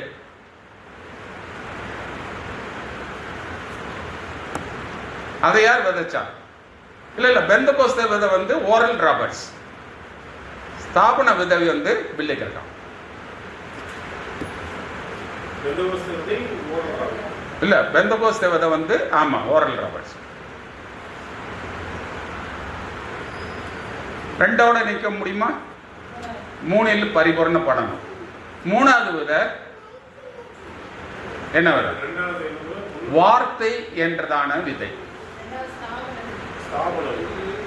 அதை விதைத்தவர் பில்லி கிரஹாம். 3வது விதை வார்த்தை என்றதான விதை விதைத்தவர் பிரென்காம். இப்ப இந்த 3 செய்தியாளர்களும் சொல்ல போனா பில்லி கிரஹாமும் ஓரல் ராபர்ட்ஸும் நம்முடைய தீர்க்கதரிசியோட பிரபலமானவர். பில்லி கிரஹாம் காலையில் ஒரு பிரசங்கத்தை பண்ணுவார் அமெரிக்காவில். அடுத்ததாக சவுண்டோட கிடையாது. ரெண்டாவது மத்தியானம் எங்கேயாவது ஒரு பக்கம் ஆராதனைனா மெக்சிகோ, அதாவது எங்க ரஷ்யாவுக்கும் கூட போயிடுவார். அடுத்து சாயந்தரம் வேற ஏதாவது இடத்துல பண்ணி நைட்டு வீட்டுக்கு வந்தார். அவர் கண்டு சொந்த ஃப்ளைட்டு. அந்த காலத்தில் மிகவும் வல்லமையான பிரசங்கியா. இப்போதும் நீங்கள் யூடியூப்ல பில்லி கிரஹாமுடைய ஸ்பீச்சை கேட்க வேண்டுமானால் நீங்கள் கேட்கலாம். ஏனென்றால் எல்லாத்தையும் கேட்கணும். அது தமிழாக்கம் அளிக்கப்பட்டிருக்கிறது. அப்போ அந்த வல்லமையுள்ள பிரசங்கியா அமெரிக்காவில் எந்த ஜனாதிபதி தேர்ந்தெடுக்கப்பட்டாலும் முதலில் அவர்களுக்காக ஜெபம் பண்ணுகிறவர் பில்லி கிரஹாம் தான். இன்றைக்கும் அவருடைய சன்னுக அவங்களுக்காக ஜெபம் பண்ண. அவருடைய வம்சமே இன்னைக்கு ஜனாதிபதிக்கு என்ன செய்யறார், பதவி பிரமாணம் எல்லாம் வந்து அடுத்தது பில்லி கிரஹாமுடைய கையினாலே ஜெபிச்சு தான் அங்க போவாங்க. அது இன்றைய வரைக்கும் நடந்திருக்கு. இப்போ கூட நம்ம ட்ரம்ப் வரும்போது பில்லி கிரஹாமுடைய சன்னு தான் அவருக்கு பிரேயர் பண்ணார். இது காலகாலமா நடந்துட்டு வருது. அவ்வளோ பிரபலம் உடையவர் அவர் தான். அந்த காலத்தில் ஓரல் ராபர்ட்ஸ் எழும்பி பெந்தை கோஸ்தே என்றதான விதையை விதைத்தார். ஒரு அசைவை காண்பித்தார். இவர் வார்த்தையினாலே பிரசங்கத்தினாலே அதிகாரிகளுக்கும் ஜனாதிபதிகளுக்கும் தேசத்தின் தலைவர்களுக்கும் பிரசங்கிக்கக்கூடிய வாய்ப்பை பில்லி கிரஹாம் பெற்றிருந்தார். ஆனால் ஓரல் ராபர்ட்ஸ் எல்லா சபைகளையும் கலக்கி கொண்டிருந்தார். அப்போஸ்தலருடைய நாட்களைப் போல ஒரு ஆவி அப்பொழுது ஊற்றப்பட்டது. அதான் பெந்தகோஸ்தே ஆவி. அப்ப இந்த ரெண்டு விதை விதைக்கப்பட்டுச்சு. இன்னொரு விதத்தில் சொல்ல போனா ஆபிரகாம் வீட்டிற்கு எத்தனை பேர் வந்தாங்க? அது முன்னடையாளம். அதை வச்சுட்டு ஈக்குவல் பண்ணக்கூடாது. முன் அடையாளத்துக்கு என்னன்னா, ஒன்று தேவன், அடுத்தது மிகாவேல், காபேல், அவ்வளவுதான். இதை இங்க சும்மா ஒரு சம்மந்தப்படுத்தி பார்க்கிறோம். 100% நாம் என்ன செய்ய முடியாது, நிழல்களை சம்பந்தப்படுத்தி பார்க்க முடியாது. ஏற்கனவே அந்த பிரசங்கத்தை கேட்டுட்டோம். 100% பொருத்தி பார்க்க முடியாது. இப்போ ஆபிரகாமினுடைய வீட்டுக்கு 3 பேர் வந்தாங்க. அதே போல இது தீர்க்கதரிசி சபை காலத்துக்கு ஒப்பிட்டு சொல்றார். இப்பொழுது இருக்கிற ஓரல் ராபர்ட்ஸ், அதே சமயத்தில் பில்லி கிரஹாம், லோத்தினுடைய வீட்டிற்கு சென்ற 2 தூதர்கள். லோத்தினுடைய வீட்டுக்கு சென்றவங்க யாரு? 2 தூதர்கள் மட்டும்தான். தேவன் எங்க இருக்குட்டார்? ஆபிரகாம் வீட்டுல தங்கிட்டார். வாக்குத்தத்தம் கொடுத்து அங்க இருந்துட்டார். ஆனா 2 தூதர்கள் தான் அங்க சென்றாங்க. அதற்கு நீங்க ஆதியாகமம் 18ஆம் அதிகாரம் 20ஆம் வசனம் முன்னாடி நீங்க படிச்சீங்கன்னா 3 பேர் வர்றாங்க. ஆபிரகாம் ஆண்டவரே என்று அழைக்கிறார். 20ஆம் அதிகாரத்தில் நீங்க வாசித்தீங்கன்னா 2 பேர் வர்றாங்க. ஆண்டவன் மார்களே என்று யார் அழைக்கிறார்? லோத்து 2 தூதர்களை ஆண்டவன் மார்களே என்று அழைக்கிறார். இதுதான் வித்தியாசம். இப்போ இந்த 2 தூதர் யாருன்னா பில்லி கிரஹாமும் ஓரல் ராபர்ட்ஸும் ஸ்தாபனத்திற்கு அடையாளமாக. லோத்து ஸ்தாபனத்துக்கு அடையாளம். லோத்துவை குறித்து யூதா நிருபத்தில் சொல்லியிருக்கிறது, வாதிக்கப்பட்ட நீதிமான், உபத்திரவத்தின் வழியாக வெளியே வந்த நீதிமான், அப்படிதான் சொல்லப்பட்டிருக்கு. அப்போ அதிலிருந்து ஒரு சிறிய கூட்டம் வெளியில வரப்போகுது. அது லோத்து வெளியில வந்த மாதிரி ஒரு சின்ன கூட்டம். அது உபத்திரவத்தின் வழியா வரும், அவ்வளவுதான். மற்றபடி அவர்கள் மனவாட்டியாங்க. இதுதான் செய்தியார். அப்போ இந்த 2 பேர் யாருக்கு அடையாளம் இருக்கிறாங்க? ஸ்தாபனத்திற்கு அடையாளம். பில்லி கிரஹாமும் ஓரல் ராபர்ட்ஸ். அவருடைய வேலை விதை விதைப்பதே. அவங்க 2 பேரை யார் அனுப்பினார்? பில்லி கிரஹாம் ஓரல் ராபர்ட்ஸையும் தேவன் தான் அனுப்பினார். அதுல எந்த மாற்று பதில் இல்லை, சாத்தான் இல்லை. ஏனென்றா அந்த இடத்திற்கு அந்த விதை விதைச்சுதான். வார்த்தை என்றதான விதையை தேவன் நம்முடைய தீர்க்கதரிசியை கொண்டு விதைத்தார். இதுதான் முதல்ல பார்த்தீங்கன்னா ஒரு வயல்ல விதைச்ச பிறகு ஒரு மழை வரும். அதுக்கப்புறம் தான் 1906 என்ன ஊற்றப்பட்டது?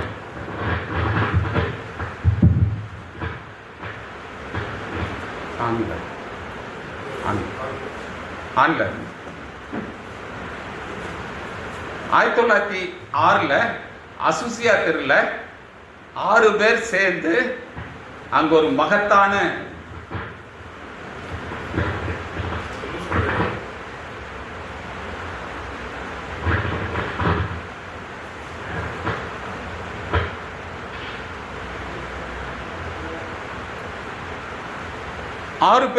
ஒரு மகத்தான அசைவை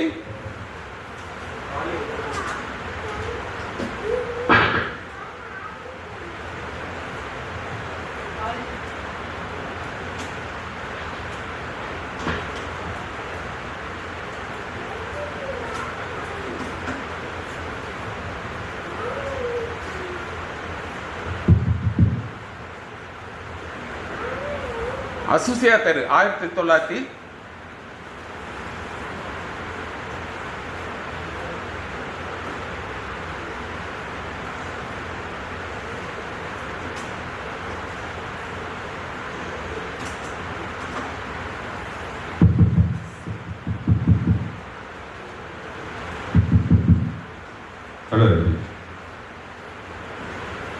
நீங்க நெட்ல அடிச்சு பாத்தீங்கன்னா 1906 அசுசியா ஸ்ட்ரீட்ல என்ன நடந்ததுன்னா பெந்தகோஸ்தே ஆவி ஊற்றப்பட்டது. அந்த பெந்தகோஸ்தே ஆவி ஊற்றப்பட்ட போது ஒரு பெரிய அசைவு காணப்பட்டது. அந்த அசைவுல தான் ஏஜி சபை உண்டானது. அசம்பிளிஸ் ஆஃப் காட் என்றதான ஒரு சபை உருவானது. அந்த சபை உருவான போது இயேசு கிறிஸ்துவின் நாமத்தினால தான் அது ஞானஸ்நானம் கொடுத்தது.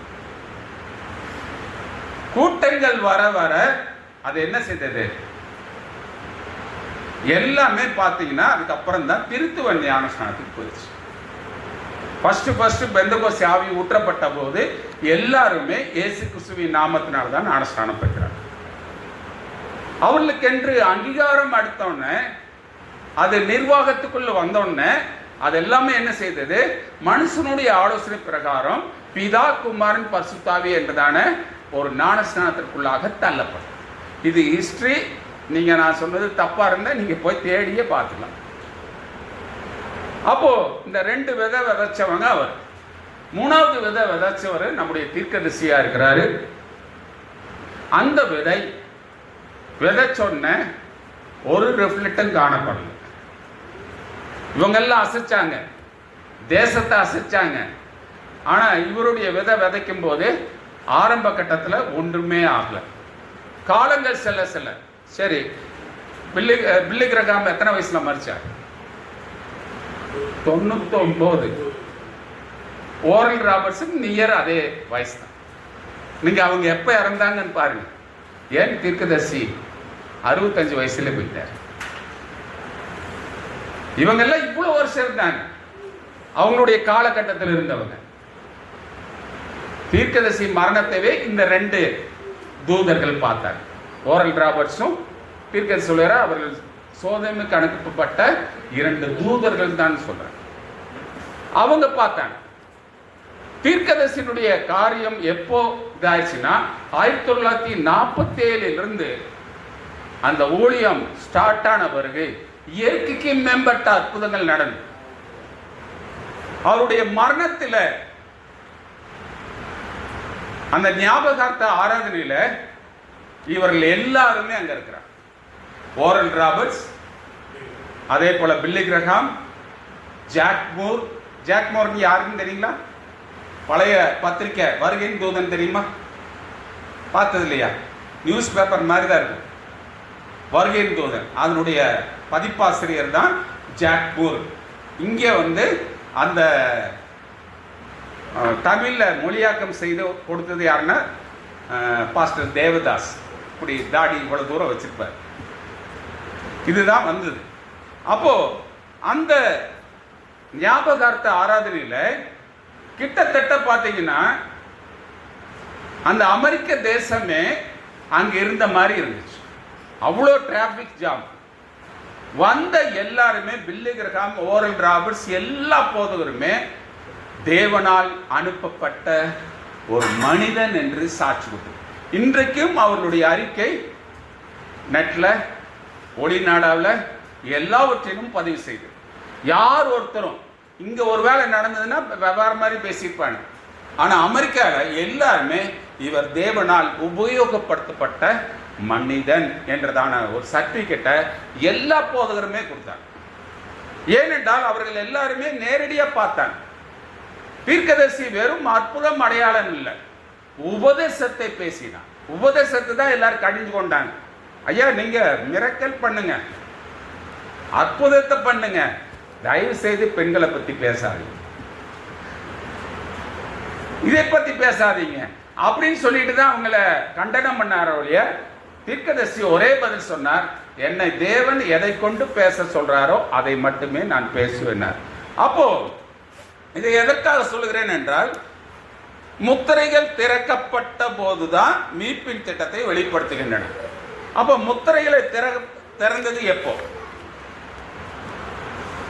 முத்திரைகள் எப்போ திறக்கப்பட்டன?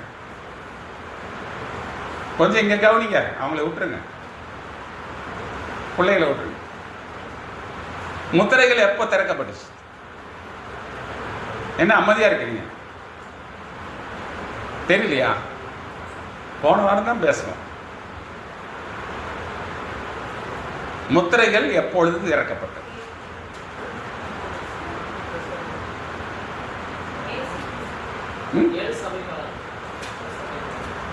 முத்திரைகள் எப்பொழுது திறக்கப்பட்டுச்சு?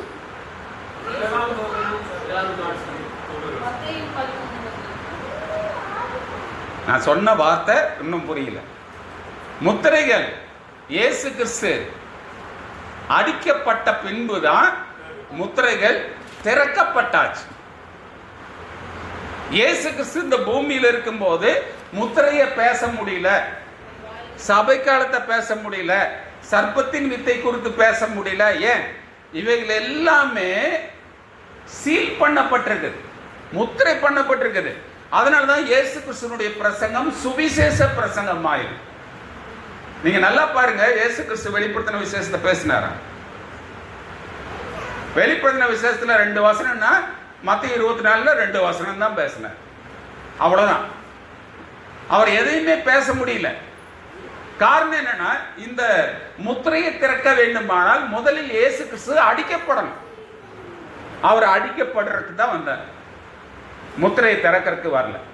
ஏன்னா அடிக்கப்பட்டா தான் முத்திரையை திறக்க முடியும். வெளிப்படுத்தல் 5ஆம் அதிகாரத்தின்படி. அடுத்தது, இப்ப இயேசு கிறிஸ்து அடிக்கப்பட்டாரு, மரித்தார், உயிர் தெழுந்தார், பரமேறி சென்றுட்டார். அப்ப என்ன, பாத்திரவான் ஆயிட்டாரா? முத்திரையில திறக்க இயேசு கிறிஸ்து இப்போ ரெடி. ஏன்? முதல் சபை காலத்துல முத்திரைகள் வெளிப்படல.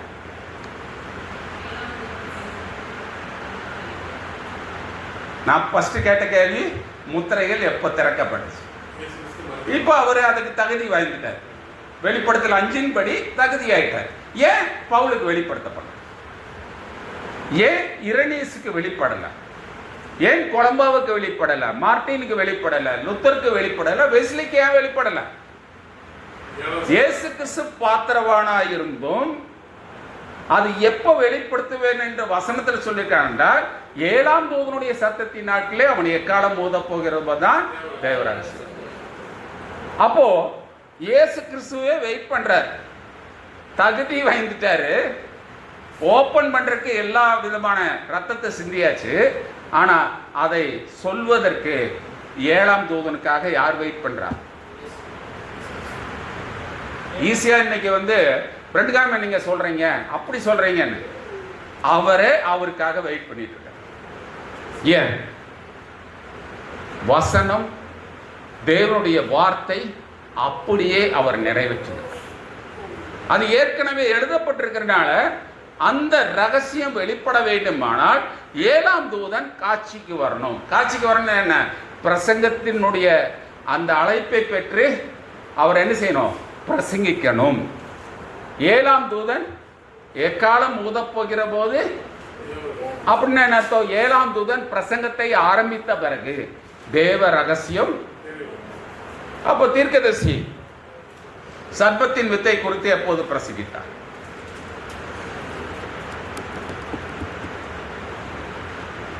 சொல்லுங்க பதில். கேள்வி. சர்ப்பத்தின் வித்தை குறித்து எந்த வருஷத்தில் பிரசங்கித்தார்? எப்போ பிரசங்கித்தார்? எந்த செய்தியின் கீழாக பிரசங்கித்தார்? கொஞ்சம் எல்லாருமே படிங்க. வேலை இருக்கலாம், படிங்க. முதல் சபை காலத்தில், எபேசு சபை காலத்தில் தான் சர்ப்பத்தின் வித்து ஓபன் ஆகுது. உனக்கு ஜீவ வருஷத்தை புசிக்க கொடுப்பேன் என்று சொன்னார்ல, அதன் கீழே தான் சர்ப்பத்தின் வித்தினுடைய செய்தி ஓபன் ஆகுது. எப்போ ஓபன் ஆகணும்? முத்திரை பிரசங்கிக்கும் போது தானே ஓபன் ஆகணும். அப்ப இந்த செய்தி எங்க இருக்குது? முத்திரைக்குள்ளதான் இருக்கு. அதற்கு முன்பே தீர்க்கதரிசி ஓபன் பண்ணிட்டார். ஏசியார் என்றதான வெளிப்பாட்டை எப்ப பிரசங்கித்தார்? 1933 பிரசங்கம் பண்ணிட்டார். அது எங்க மறைந்திருந்தது? முத்திரையிலுக்குள்ளதான் மறைஞ்சிருந்தது. சபை காலம் எதுல இருந்தது? முத்திரையிலுக்குள்ளதான் இருந்தது. இது எல்லாமே சேர்த்து என்ன ஒரு காரியத்தை, ஒரு புக்கை சொல்லலாம், பரிசுத்த வேதாகம். சபை காலம் அதுக்குள்ளதான் இருந்துச்சு. சர்ப்பத்தின் வித்து அதுக்குள்ளதான் இருந்துச்சு. தேவன் யார் என்றதான வெளிப்பாடு இதுக்குள்ளதான் இருந்துச்சு. எல்லா விதமான ரகசியம் வேதத்தில் இருந்துச்சு. ஆனா 7ஆம் தூதன் வர வெளிப்படும் வரை அதெல்லாமே மூடப்பட்ட புஸ்தகமா தான் இருந்துச்சு. என்றைக்கு 7ஆம் தூதன் இந்த செய்தியை பிரசங்கிக்க ஆரம்பித்தாரோ அப்பொழுது அது திறக்கப்பட்ட புஸ்தகமாக மாறிடும். வெளிப்படுத்தல் 10 என்னது? அவருடைய கையில் ஒரு திறக்கப்பட்ட புஸ்தகம் இருந்தது. ஒரு சிறு புஸ்தகம் இருந்ததுன்னு சொல்லியிருக்கா? படிங்க.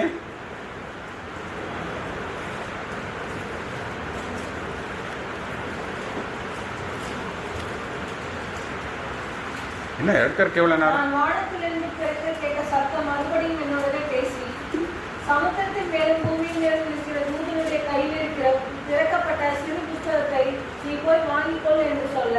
பாருங்க, திறக்கப்பட்ட ஒரு சிறு புஸ்தகம். வெளிப்படுத்தல் 10 வருதா? அப்போ வெளிப்படுத்தல் 5 இருக்கிற அந்த புஸ்தகத்தை தான் அங்க சொல்ற. அந்த முத்திரைகளை திறக்கவும் வாசிக்கவும் பார்க்கவும் கூடாது. அப்ப அந்த சிறு புஸ்தகம் வெளிப்படுத்தல் 10 வரும்போது திறக்கப்பட்ட புஸ்தகமாக இருக்கணும். இதுலயும் ஒரு முத்திரையை தேவன் என்ன செய்தார்? பார்க்க கூடாதபடி, அறியக்கூடாதபடி தடை செஞ்சிட்டார். இப்போ மீட்பின் புஸ்தகத்தை, அதாவது தேவனுடைய வேதத்தை யாரும் புரிந்து கொள்ளவில்லை. சொன்னா ஏத்துக்குவாங்களா? எவ்வளவு பைபிள் காலேஜ். ஃபர்ஸ்ட் எல்லாம் ஒரே பைபிள் காலேஜ் தான்.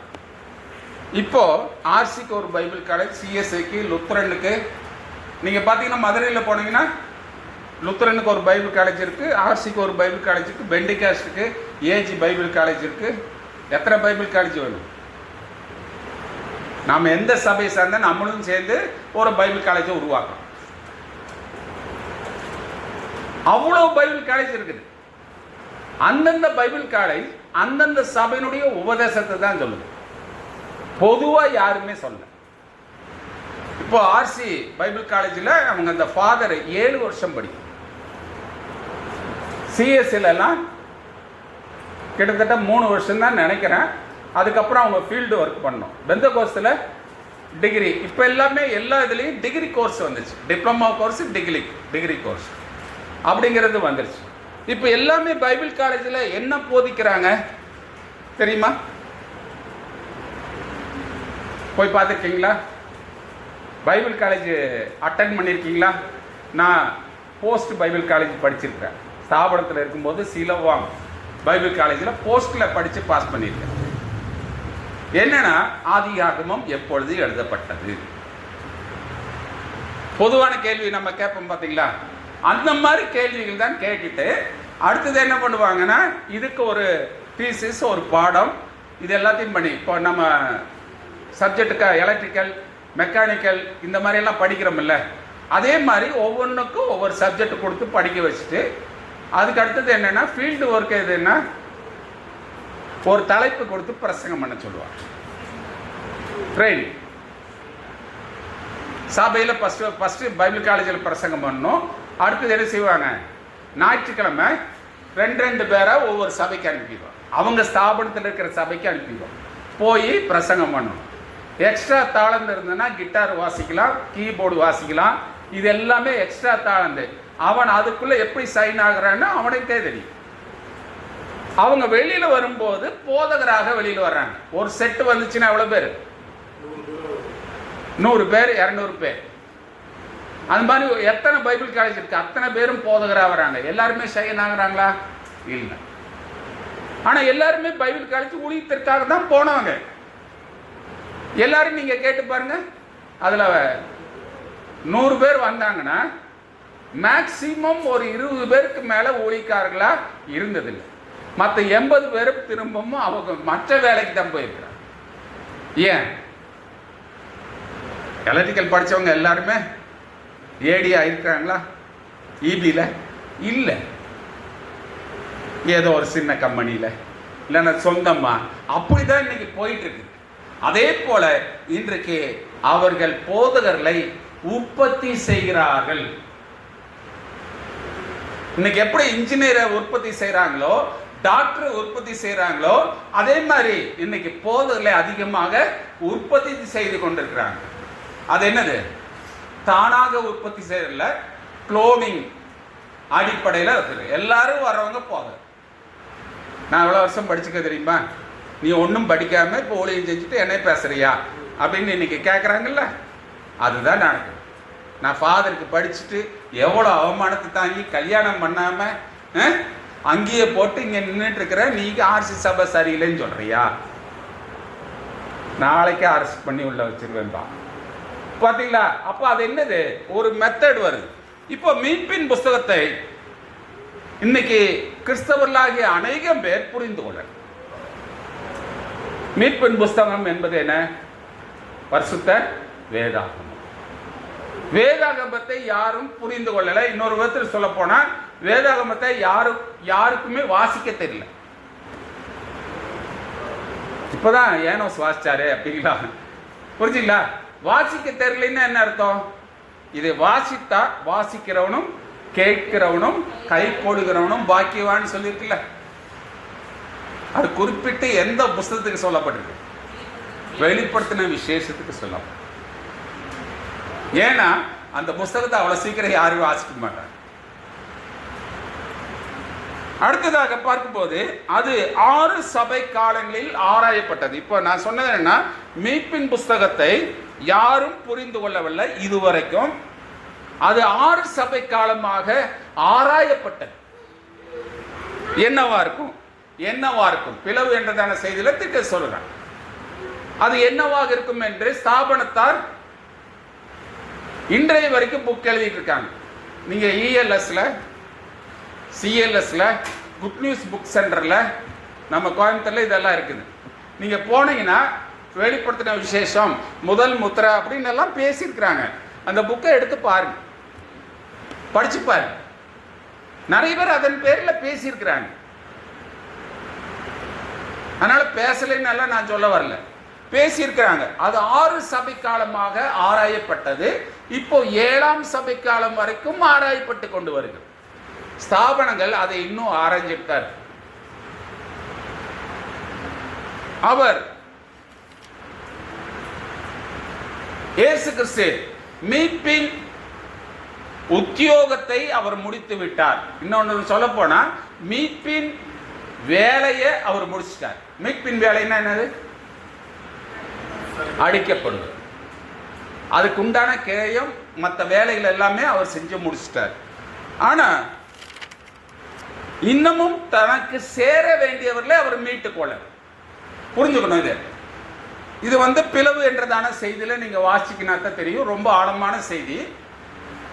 முத்திரைகளுக்கும் சபை காலத்துக்கும் இடையே உள்ள பிளவு.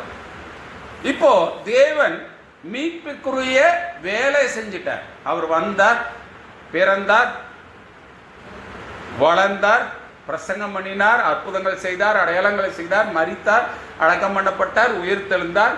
அந்த மீட்புக்குரிய எல்லா வேலையும் செஞ்சாரு. அந்த மீட்கப்பட்டவர்கள் உரிமையாக்கி கொள்ள அவர் வரணும் இல்லை, இன்னும் அழைக்கப்படல் இல்லை. அவர் மீட்பது ஆத்தும மீட்பு. அப்போ அதற்குரிய கிரயத்தை செலுத்திட்டாரு, அதற்குரிய வேலையும் செஞ்சு முடிச்சிட்டாரு. ஆனா இன்னும் நிறைய பேர் பிறக்கலையே, இன்னும் நிறைய பேர் வரல இல்லை.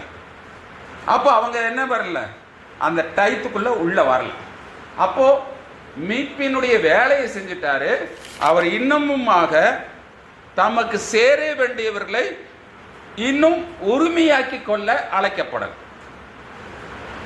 இப்போது இயேசு கிறிஸ்து இனத்தான் மீட்பராய் இருக்கிறார். தமக்கு சேர வேண்டியவர்களை அவர் அழைத்தவுடன் அவர் ராஜாவாக மாறி. இப்போ வரைக்கும் அவர் யார்? மீட்பர், மணவாளனுடைய அந்த போஸ்ட்ல தான் இருக்கிறார். அப்போ இப்பொழுது அவர் இனத்தான் மீட்பராய் இருக்கிறார். இந்த இடத்துல நீங்க ரூத்தினுடைய புஸ்தகத்தை படிங்க. எப்படி இனத்தான் மீட்பர் ஆனார் அப்படிங்கிறத படிக்கணும். நம்மளுக்கு ஃபர்ஸ்ட் இனத்தான் மீட்பர் யாரு? சாத்தான் தான். போவாஸுக்கு முன்னாடி ஒருத்தர் ரிலேஷன் இருந்தார்ல ரூத்துக்கு, அவன் வேண்டான்னு ரூத்தை சொன்னாதான் போவாஸ் கல்யாணம் பண்ண முடியும். அதுதான் அங்க இனத்தான் மீட்பு. அந்த காரியத்தை நீங்க உள்ள பூந்து படிச்சீங்கன்னா தான் புரியும். சும்மா படிச்சீங்கன்னா என்னமோ பேசுறாங்க. அதுக்கு என்ன பண்ணும்? பாதரட்சிகளை கலற்றி காண்பிக்கும். இதை நீங்க இயேசு கிறிஸ்துவுக்கும் முத்திரையிலுக்கும் சம்பந்தப்படுத்தி பார்த்தீங்கன்னா தான் அது என்ன வேலைன்னு தெரியும். அப்போ ரூத்துக்கு முறை மாமன் யாரு? இதுக்கு முன்னாடி ஒருத்தர் இருக்கா. நீங்க ரூத்தினுடைய பிலிமை பார்த்தீங்கன்னாலும் அது நல்லா தெரியும். அதுக்கு அடுத்தது அவன் என்ன செய்யறான்? இது தேவையே இல்லைங்கிறான். ஏன்? அதுக்கு முன்னாடி ரூத் போவாஸினுடைய காலுக்கு இடையில போய் படுத்துறார். இந்த நியூஸ் வந்தோன்னா இந்த பெண்ணே வேண்டான்ட்டு, புரிஞ்சுங்களா? அது என்ன, சிலுவைக்கு கீழாக மணவாட்டி செல்லுதல் அப்படிங்கிற அடிப்படையில் தான் தீர்க்கதரிசி பிரசங்கித்தார். ஆனால் அவனும் அதை என்ன செய்தான்? தவறான எண்ணம் கொண்டு என்ன செய்தான்? அவளை புறக்கணிக்கக்கூடிய ஒரு காரியத்தை செய்தான். அப்போ எல்லாருக்கும் முன்பதாக அவன் என்ன செய்யணும்? இந்த பெண் எனக்கு வேண்டாம் என்று சொல்லி தன்னுடைய பாதரட்சிகளை கலக்கி எல்லாருக்கும் முன்னாடி காமி. அதான் இனத்தான். அப்போ ஒரிஜினலா கல்யாணம் பண்றவன் வேண்டான்ட்டான். அதுக்கப்புறம் நீ வேண்டான்னு சொல்லிட்டேல, நான் இந்த ரூத்தை நான் திருமணம் செய்கிறேன் என்று போவாஸ் முன்னாடி. போவாஸுக்கு உரிமை இல்லை. அப்போ நம்மை திருமணம் செய்ய உரிமை பெற்றது யாரு? சாத்தான் தான். சிலுவையின் அடிப்படையில் வரும்போது நீ எனக்கு தேவையில்லை, எனக்கு இயேசு கிறிஸ்து தான் அப்படின்னு வரும். இதுதான் காரியமா இருக்கு. பார்த்து முடிச்சிடுவோம். முத்திரைகள் முற்றிலும் உடைக்கப்பட்டு விட்டால் அப்படின்னு அர்த்தம். ஏழாவது முத்திரை வெளிப்படுத்தப்பட்டு விட்டால் மீட்பின் சமயம் முடிவடைந்து சரீர மீட்பு ஆரம்பிச்சோம். ஏன்னா ஆத்தும மீட்பு இப்ப வரைக்கும் தொடருது. புரிஞ்சுங்களா? நாளைக்கு நம்ம பிள்ளைங்க ஞானஸ்நானம் எடுத்து விசுவாசித்து எங்க வரணும்? உள்ள வரணும். இல்லாட்டினா தேவனால் முன்குறிக்கப்பட்ட அந்த கடைசி நபர் பிறக்காமலையும் கூட இருக்கலாம். அது நம்முடைய பிள்ளையா இருக்கலாம், பேத்தியா இருக்கலாம், பேரனா இருக்கலாம், யார் வேண்டுமானாலும் இருக்கலாம். ஆனா இன்னும் பிறக்காமல் இருக்கலாம். அவர்கள் தேவனுடைய வசனத்தை கேட்டு ஞானம் அடைந்த பிறகு உள்ளே நுழையும் போது மீட்பின் சமயம் முடிஞ்சு. கடைசி நபர் உள்ளே பிரவேசிக்கும் போது ஆத்தும மீட்பின் சமயம் முடிஞ்சிருச்சுனாலே அடுத்தது சரீர மீட்பு ஸ்டார்ட் ஆகும். இப்பொழுது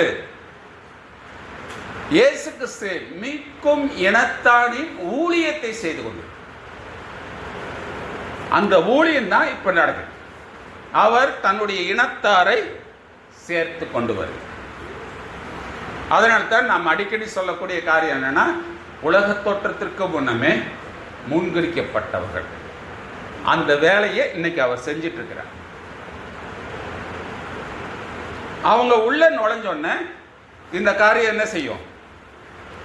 ஸ்டாப் ஆயிடும். இன்றைக்கு ஜனங்கள் எப்படி இருக்கிறாங்கன்னா, யாரோ ஒருவருக்கு சார்பா இருக்காங்க. மாம்ச பிரகாரமாகவும் சரி, ஆவிக்குரிய பிரகாரமாகவும் சரி. ஒருத்தர் பார்த்தீங்கன்னா, நம்ம நிறைய எக்ஸ்பிளைன் பண்ணியிருப்போம், இதெல்லாம் செய்யாதீங்க அதெல்லாம் செய்யுங்க, சரிங்க சரிங்கன்னு தலையாட்டுவாங்க. அவங்களுக்கு விருப்பமான யார்கிட்டையாவது ஒருத்தட்டு கேட்டு அவர் ஒரே வார்த்தையில் சொன்னான்னா ஓகேன்றவர். நம்ம 2 மணி நேரம் பேசியிருப்போம். ஏன்? அவர் அவரை சார்ந்து இருக்கிறார். அவர் படிச்சிருக்கிறாரா, அவர் படிக்கலையா, அதை குறித்து தெரியுமா தெரியாதா அப்படிங்கிறதெல்லாம் கிடையாது. ஒரு கருத்து, ஒரு ஆலோசனை, இந்த மாதிரி காரியம் வரும்போது என்ன நடக்கும்? இப்போ குடும்பத்தில் ஜஸ்ட்டு ஹஸ்பண்ட்ட கேட்போம், சரி சரி பார்க்கலாம் அப்படின்னு சொல்லிட்டு இன்னொருத்தட்ட கேட்பாங்க. ஒரு சிலரெல்லாம் பார்த்தீங்கன்னா அவங்க சிஸ்டர் சொன்ன காரியத்தை முதன்மையாக வச்சுருவாங்க. நீங்கள் என்ன சொன்னீங்க? அவங்க எங்கள் அக்கா சொன்னது கரெக்டாக இருக்கு அப்படின்றவாங்கல்ல, எங்கள் அம்மா சொன்னது கரெக்டாக இருக்கு. அப்போ எதுக்கு புருஷன்ட்ட கேட்கணும்? எதுக்கு மனைவிட்ட கேட்கணும்? எதுக்கு பிள்ளைகிட்ட கேட்கணும்? அப்போது இன்னைக்கு யாரோ ஒருத்தருக்கு நம்ம சார்பாக இருக்கு, அவங்களை மாத்திரமே கதாநாயகர்களாக நம்ம வச்சிருக்கோம். அவங்க என்ன சொன்னாலும் தலையாடி. இன்னைக்கு அந்த ஸ்டேஜில் தான் எல்லாருமே இருக்கிறோம். படிப்பின் விஷயத்தில், வேலையின் விஷயத்தில், அடுத்தது என்னது, உறவினர் சம்பந்தமாக ஒவ்வொருத்தரையும் ஒவ்வொருத்தரை வச்சிருக்கோம். அடுத்தது என்ன, சபையில் இன்னைக்கு எல்லாவற்றிலும் ஒவ்வொருத்தரை சார்ந்து இருக்கிறோம். இவர் சொன்னா கரெக்டா இருக்கு. நான் இவரை பத்தி தப்பா சொல்லணுங்கிறதுக்காக சொல்ல, ஒரு நம்முடைய செய்தியில் இருக்கிற ஒரு நபர், அவங்களுக்கு குழந்தை இல்லைன்னு சொல்லிட்டு நம்முடைய மோகன் சி லாசரஸ்கிட்ட போய் ஜெபம் பண்ணிட்டு வந்திருக்காங்க. ஆனால் இன்னும் குழந்தை இல்லை. ஏன் ஜெபம் பண்ண தப்பா அப்படின்னு நம்ம கேட்கலாம். அவங்கள ஒருத்தராக இருந்தால் அது ஒன்றும் பிரச்சனை இல்லை, அவங்க யார்கிட்ட வேணாலும் ஜெபம் பண்ணு. அப்போ அவங்களுடைய விசுவாசம் என்ன? கர்த்தராகிய இயேசு கிறிஸ்துவின் நாமத்தினால ஞானஸ்நானம் பெற்றிருக்காங்க, இந்த காலத்தின் செய்தியுடையவர்களாக இருக்கிறாங்க, ஊழியக்காரராகவும் இருக்கிறாங்க.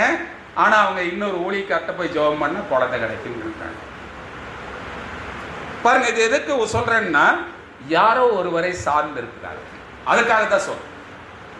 அப்போ நாம் என்ன செய்யணும்? இது பார்த்தீங்கன்னா இன்னைக்கு உலக பிரகாரமான ஜனங்கள், ஒரு நடிகர் என்ன கூறினாலும் அவர் ஃபேமிலியை பார்க்கறது இல்லை, அவருடைய வருமானம் எப்படி வருதுன்னு பார்க்கறது இல்லை, எல்லாத்தையுமே பார்க்கறது இல்லை. ஆனால் அவர் வந்தால் செய்வார். எப்படி சொல்றாங்க இந்த காலத்திலையும்? நேற்று ஒரு ஸ்திரீ என்ன சாட்சி சொல்றாங்கன்னா, நேற்று தான் ஒரு இப்போ புதுசாக வந்த ஒரு நடிகர் அரசியல்வாதிக்கு வந்திருக்கிறார். அவருக்கு என்ன சொல்லியிருக்கிறாரு? அவங்க ஒய்ஃப் இப்போ கேஸ் போட்டிருக்கிறாங்க. அப்போ கேஸ் போட்டதை கேட்டுட்டு இன்னொரு பொண்ணு சொல்லுது, நாங்கள் அவருக்கு தங்கச்சியாக இருக்கிறோம், நாங்கள் அவருக்கு யாராக இருக்கிறோம், அக்காவாக இருக்கிறோம், கூடுன்னா நாங்கள் அவருக்கு பொண்டாட்டியாகவும் போகிறோங்க. ஆனால் அவரை யாரும் நீங்கள் சொல்லக்கூடாது. எப்படி ஜனங்கள் மூடத்தனமாக இருக்காங்க, எப்படி ஜனங்கள் ஒருத்தருக்கு சார்பாக இருக்கிறாங்கன்னு பார்த்து இவங்களை எப்படி திருத்த முடியும்? அப்போ பார்த்தீங்கன்னா இன்றைக்கு அதுதான் காரியமாக இருக்கு. பாருங்க, நடிகருக்கு, மதத்திற்கு, ஒரு மனிதனுக்கு இன்னைக்கு எல்லாருமே அடிமையாக இருக்கிறாங்க. எத்தனையோ தலைவர் எழுப்பினாலும் இன்னைக்கு என்ன நடக்கணுமோ அதுதான் நடக்கும். ராஜாக்களை மாற்றி ராஜாக்களை ஏற்படுத்துறது யாரு? தேர்தல் ஆணையம் இல்லை, தேவன் தான். அவன் வரணும், நாசமா போகணும்னா அவன் வருவான், அவ்வளவுதான். தேவன் அனுமதிச்சா வருவான். இதுதான் நம்முடைய காரியம். கிரேஸ் பீரியட்னா இன்னும் கொஞ்சம் கிறிஸ்தவர்களுக்கு பிரச்சனை இல்லைன்னா அது சம்பந்தமா என்ன கட்சி வந்தா நல்லா இருக்குமோ அதைத்தான் தேவன் அனுமதிப்பான். இல்ல காலம் முடிய போது, இன்னும் கிரேஸ் பீரியட் எல்லாம் கிடையாது அப்படின்னா யார்கிட்ட ஒப்படைக்கணும்? யோசேப்பை அறியாத பார்வோன் வரணும். புரிஞ்சுதா? மோசே அறியாத பார்வோன் வரணும், யோசேப்பை அறியாத பார்வோன் வரணும், மணவாட்டியை அறியாத பார்வோன் வரணும். இப்ப இருக்கிறவங்களுக்கு எல்லாம் மணவாட்டி இருக்குது, இந்த செய்தி இயேசு கிறிஸ்துவின் நாமத்தை சொல்லிட்டு இருக்காங்க அப்படிங்கிற ஒரு சின்ன சின்ன எக்ஸ்பீரியன்ஸ் நிறைய பேருக்கு இருக்கு. இன்னும் அடுத்ததாக இந்த தீர்க்கதரிசியை தெரியாத, மணவாட்டியை தெரியாத ஒரு பார்வோன் எழும்ப வேண்டும். அந்த எழும்பக்கூடிய நாட்கள் தான் நம்ம. நாம் இன்றைக்கு இயேசுவை சார்ந்தவர்களாக இருக்க வேண்டும். ஒரு போதகரையோ ஒரு சபையோ சார்ந்திருக்கவே கூடாது. அந்த போதகர் சபை இயேசு கிறிஸ்துவை மையப்படுத்தி இருக்குமானால் மாத்திரம்தான் சாரணும். அதனால அந்த போதகர் சொல்வதெல்லாம் சரி என்று ஏற்றுக்கொள்ளக்கூடாது. நீங்கள் ஆராய வேண்டும். நாம் எல்லாருக்கும் சார்பாக இருக்க முடியுமா? எல்லாருக்கும் சார்பாக இருக்க முடியுமா?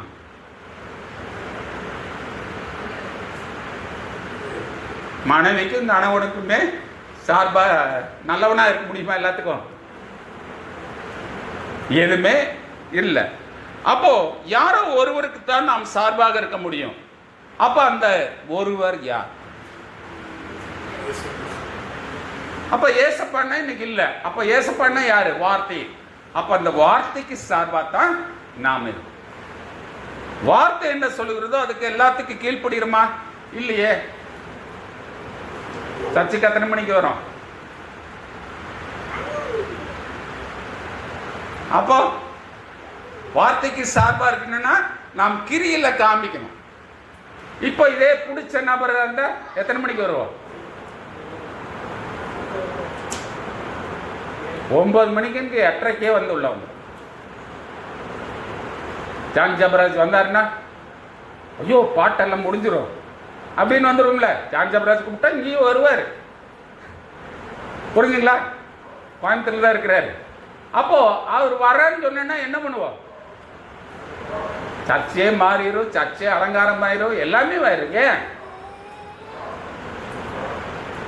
அவர் மேல நம்மளுக்கு இஷ்டமா இருக்கு. அதே மாதிரி தேவனுடைய வார்த்தையின் மேல இஷ்டமா இருக்கும். அந்த வார்த்தையை நம்பாமல் இருக்க,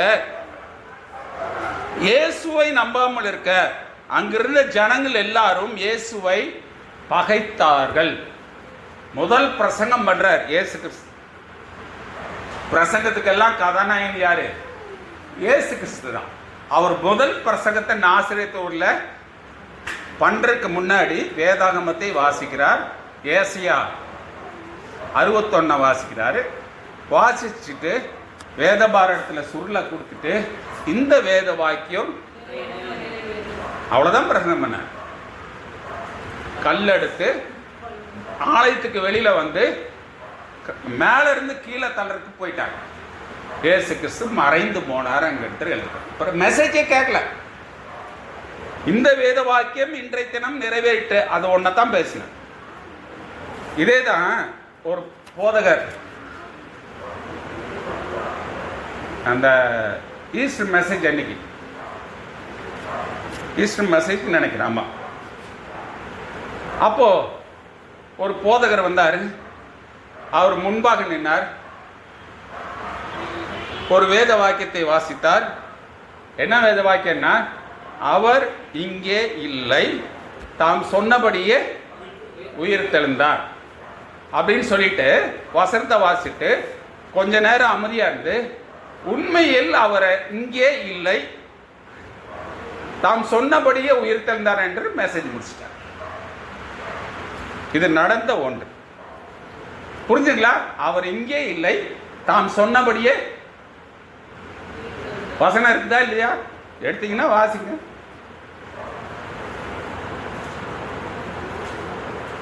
இல்லைன்னா அதுக்கப்புறம் கூட தேடி வாசிங்க. இதை திரும்ப ஒரு தடவை வாசிச்சுட்டு முடிச்சிட்டார். அப்போ ஜனங்கள் எல்லாம் ரொம்ப ஆவலா பார்க்குறாங்க. ஆம், அவர் இங்கே இல்லை. எங்க இல்லை? இந்த சபையில் இல்லைன்ட்டார். தாம் சொன்னபடியே உயிர் தெழுந்துட்டு போயிட்டார். என்னுடைய ஸ்பீச் முடிஞ்சு, உயிர் தெழுந்த பிரசங்கம் முடிஞ்சிச்சு. இதுல கவனிக்க வேண்டியது என்னன்னா, அவர் இங்கே இருக்கவே. அவர் சொன்னது என்ன? அவர் இங்கே இல்லை. அப்போ இன்றைக்கு ஜனங்கள் என்ன செய்யறாங்கன்னா, பிரசங்கத்தை கேட்கிறார்கள், அந்த பிரசங்கத்தினுடைய கதாநாயகனை நம்புறதில்லை. புரிஞ்சுங்களா? இன்னைக்கு எல்லா சபையில பிரசங்கம் நடக்குதா? இயேசு கிறிஸ்துவின் நாமத்தினாலே ஞானஸ்நானம் பெற வேண்டும் என்று அப்போஸ்தலர் 2:38 சொல்லி, ஜனங்கள் என்ன சொல்றாங்க? அப்ப மத்தேயு 28:19 என்ன சொல்லியிருக்கு? அதை யார் சொன்னா அப்படின்னு கேட்டோம்னா, அது இயேசு கிறிஸ்து தான் சொன்னார். அப்ப இயேசு கிறிஸ்து சொன்னதை நிறைவேற்றுறதா, பேதுரு சொன்னதை நிறைவேற்ற? ஏயா அப்படின்னு கேட்டோம்னா, வேதம் எல்லாம் தேவனுடைய ஆவியினால தான் எழுதப்பட்டிருக்குது அப்படின்னு. பேதுரு என்ன மறுதளிச்சு போனோம் தானே, அப்ப அவன் சொன்ன ஞானஸ்நானம் கரெக்டா இருக்குமா? அப்ப அவர்கள் வேதத்தையே நம்பல. புரிஞ்சுங்களா? இந்த ஒரு காரியம் போதும். ஒரு பானை சொற்றுக்கு ஒரு சோறு தான் பதம் பார்க்கிறோம். அதே மாதிரி ஒரு காரியத்தை நாம் பார்த்தோம்னா அவன் எப்படிப்பட்டவன் என்பதை நாம் புரிந்து கொள்ளலாம். பாருங்க, அந்த வார்த்தையை நம்பாமல் இருக்க, இயேசுவை நம்பாமல் இருக்க, அங்கிருந்த ஜனங்கள் அவரை தூற்றினார்கள். அப்ப இன்றைக்கு வார்த்தை தூற்றினார். அதுக்கு அடுத்த வார்த்தை என்னன்னா, இது பிசாசின் கிரியைங்கிறார். வார்த்தையை தூற்றுகிறவன் யாரு? பிசாஸ். வார்த்தையை தூற்றுறவங்க யாரு? கிறிஸ்தவர்கள். பிசாஸ் அல்ல. இயேசுவை பகைச்சவங்க யாரு? சொந்த ஜனங்கள். யோவான்ல சொல்லிட்டு அவருடைய சொந்தமானதுல வந்தா சொந்த ஜனங்களோ அவரை ஏற்றுக்கொள்ளல. யார் பகைப்பாங்க? அந்நியர்கள் அல்ல. அப்போ இன்றைக்கு அதுதான். ஏன் அப்படி செய்தார்கள்? இயேசுவினுடைய ஊழியம் அவ்வளவு விசேஷித்த விதமா இருந்தது. இப்பதான் வந்தாரு, ஒரு பாலகனா பிறந்தாரு. இவருக்கு அப்பா இல்லை, அப்பாவா யோசேப்பு இருந்தாரு. ஆனா இவர் பாத்தீங்கன்னா திடீர்னு 30 வயசுக்கு மேல பிரசங்கத்துக்கு வந்தாரு. திராட்சை ரசத்தை தண்ணீரா திராட்சை ரசமா மாற்றினாரு. இப்போ இந்த காரியத்தெல்லாம் பார்க்கும்போது அவர்களால் அதை ஏற்றுக்கொள்ள முடியல. அப்போ போதகர்கள் அங்க இல்லையா? இயேசுவின் காலத்தில் போதகர்கள் இல்லையா? பிரதான ஆசாரியன் இல்லையா? வேதபாரகர் இல்லையா? இவருக்கு மாத்திரம் எப்படி? இவர் ஸ்கூலுக்கே போலையே. அவங்க சொன்ன ஸ்கூல் என்னது? Bible college. இன்னொரு இடத்துல இயேசுவை சொன்னாங்களே, உனக்கு இன்னும் 50 வயசு ஆகலையே, ஆபிரகாமை பத்தி பேசுற. ஆபிரகாம் உண்டாகிறதுக்கு முன்னமே அங்கேயும் கல் எடுத்துட்டாங்களே. ஏன் 50 வயசு ஆகலைன்னாங்க? ஒருத்தனுக்கு 30 வயசுக்கு மேல 50 வயசுக்குள்ள ஒரு யூதன் வேதத்தை கரைத்து குடித்திருக்கு. ஒரு பிரதான ஆசிரியர்கிட்ட துளியளவும் குற்றத்தை நீங்கள் பார்க்க முடியும். துளியளவு. அப்படி இருக்கிறவன் தான் பிரதான ஆசிரியர் தான் வர முடியும். இப்படிப்பட்ட அந்த காரியத்தை பார்த்துட்டு ஆண்டவர் என்ன சொல்றார்? மாய்க்காரரான வேத பாரகரே, பரிசேயரே, உங்களுக்கு ஐயோ அப்படிங்க. நம்ம ஒரு பாடகர் தான் பாடிட்டார். 6 வயசுல ஆரம்ப பள்ளியில படிச்சாருன்னு போட்டிருந்தார். ஆனா ஜீசஸ் ஸ்கூலுக்கே போல.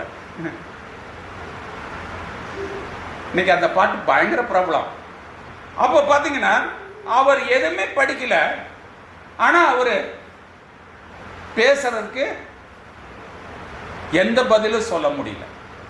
அவருடைய இயற்கைக்கு மேம்பட்ட அற்புதத்தை அவர் எங்கேயுமே வாங்கல, எங்கேயும் போல. ஏன்னா அவர் தேவனா இருந்தார். அதை அவர் சாதாரணமாக செய்தார். அப்போ ஏன் இயேசுவினுடைய ஊழியம் அவர்களுக்கு விரோதமா இருந்துச்சுன்னா, அவருடைய அதாவது மற்றவர்களுடைய உபதேசங்களையும் கொள்கைகளையும் அம்பலப்படுத்தினார். அம்பலம்னா தெரியுமா?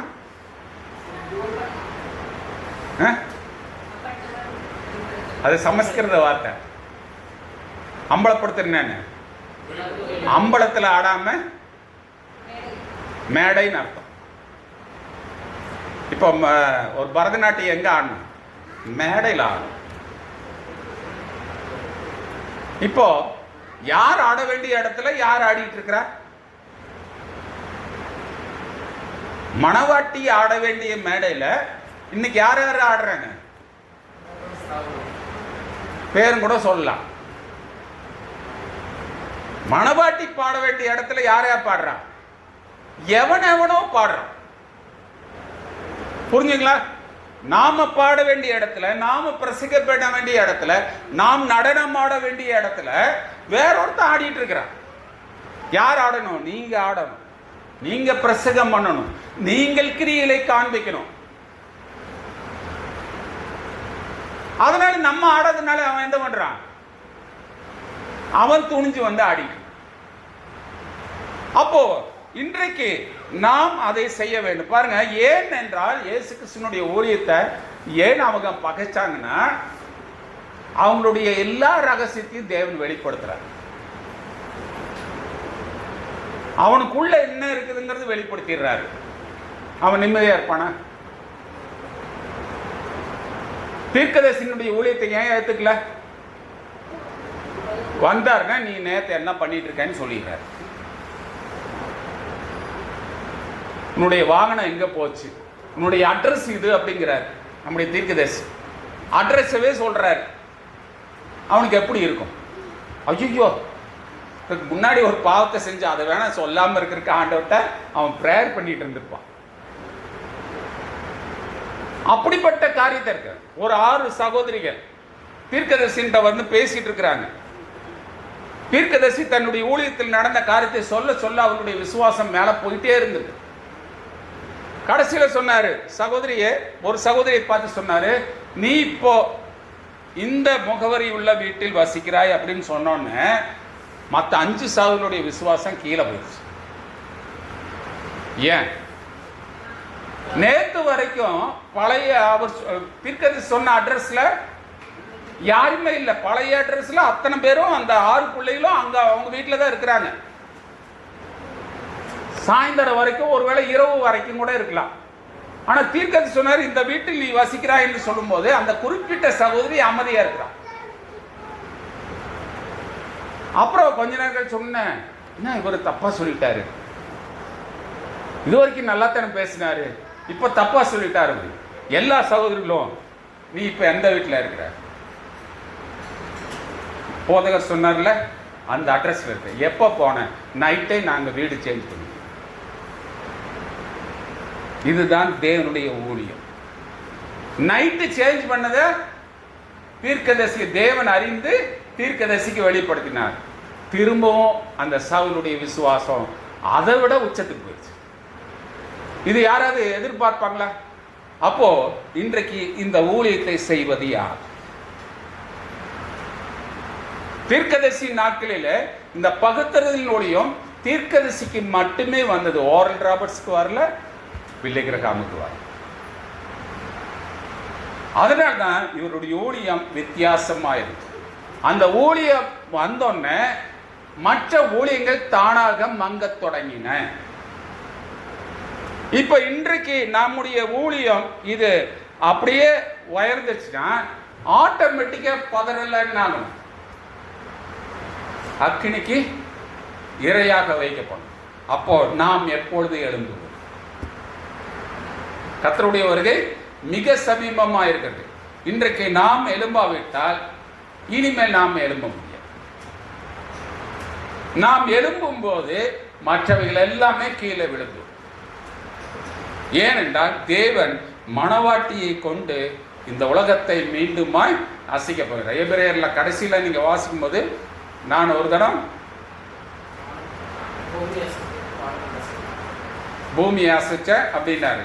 நான் இனி ஒரு முறை என்னது, பூமியை மாத்திரமல்ல வானத்தையும் அசைய பண்ணுவேன். அப்போ அது என்னைக்கு நடந்துச்சு, இல்லைன்னா நடக்கலையா என்பதை நாம் தயவு கூர்ந்து பார்க்க வேண்டும். அப்படியானால் நாம் வரக்கூடிய நாட்களிலே நாம் அசையத்தக்கவர்களாக இருக்க வேண்டும். எல்லா உபதேசத்தையும், தவறான உபதேசத்தையும் அம்பலப்படுத்துவர்களாக இருக்க வேண்டும். வெளியே காட்சி கொண்டு வந்துடணும். நம்ம என்ன பண்றோம்னா மூடி மறைச்சிடறோம். சர்ச்சுக்கு தானே போறாங்க, போகட்டும் அப்படின்னு சொல்லிடுறோம்ல. ஆனால் அவங்க எந்த ஊழியத்துக்கு போகிறாங்க, எந்த உபதேசத்துக்கு போகிறாங்கன்னு நம்மளுக்கு தெரிஞ்சிச்சுன்னா, இப்போ ஒன்றும் இல்லை,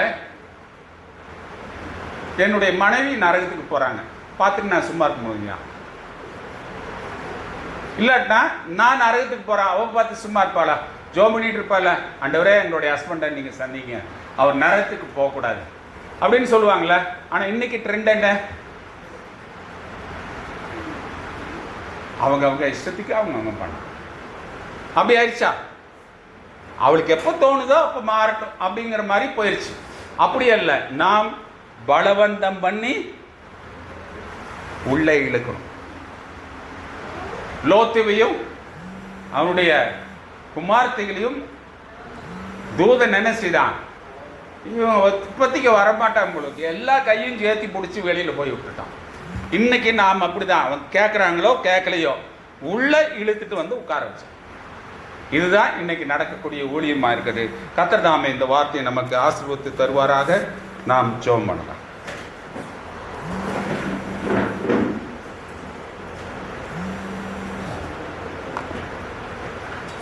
நாம் ஜெபம். கேட்ட வார்த்தையை நாம் மறக்க வேண்டாம். இந்த வார்த்தையின்படி நாம் இன்றைக்கு கர்த்தருடைய சமூகத்தில் நாம் இன்றைக்கு அதை ஒப்பு கொடுப்போம். இன்னும் மேன்மையான ஒரு ஆத்தும மீட்பை நாம் நிச்சயமுடையவர்களாய் இருப்போம். அந்த ஆத்தும மீட்பு நமக்குள்ள நிச்சயித்து இருக்குமானால், அடுத்ததாக சரீர மீட்பு என்பது நாம் தொடங்குவதற்கு அது வெகு தூரத்தில் இல்லை, மிக அருகிலே இருக்கிறது.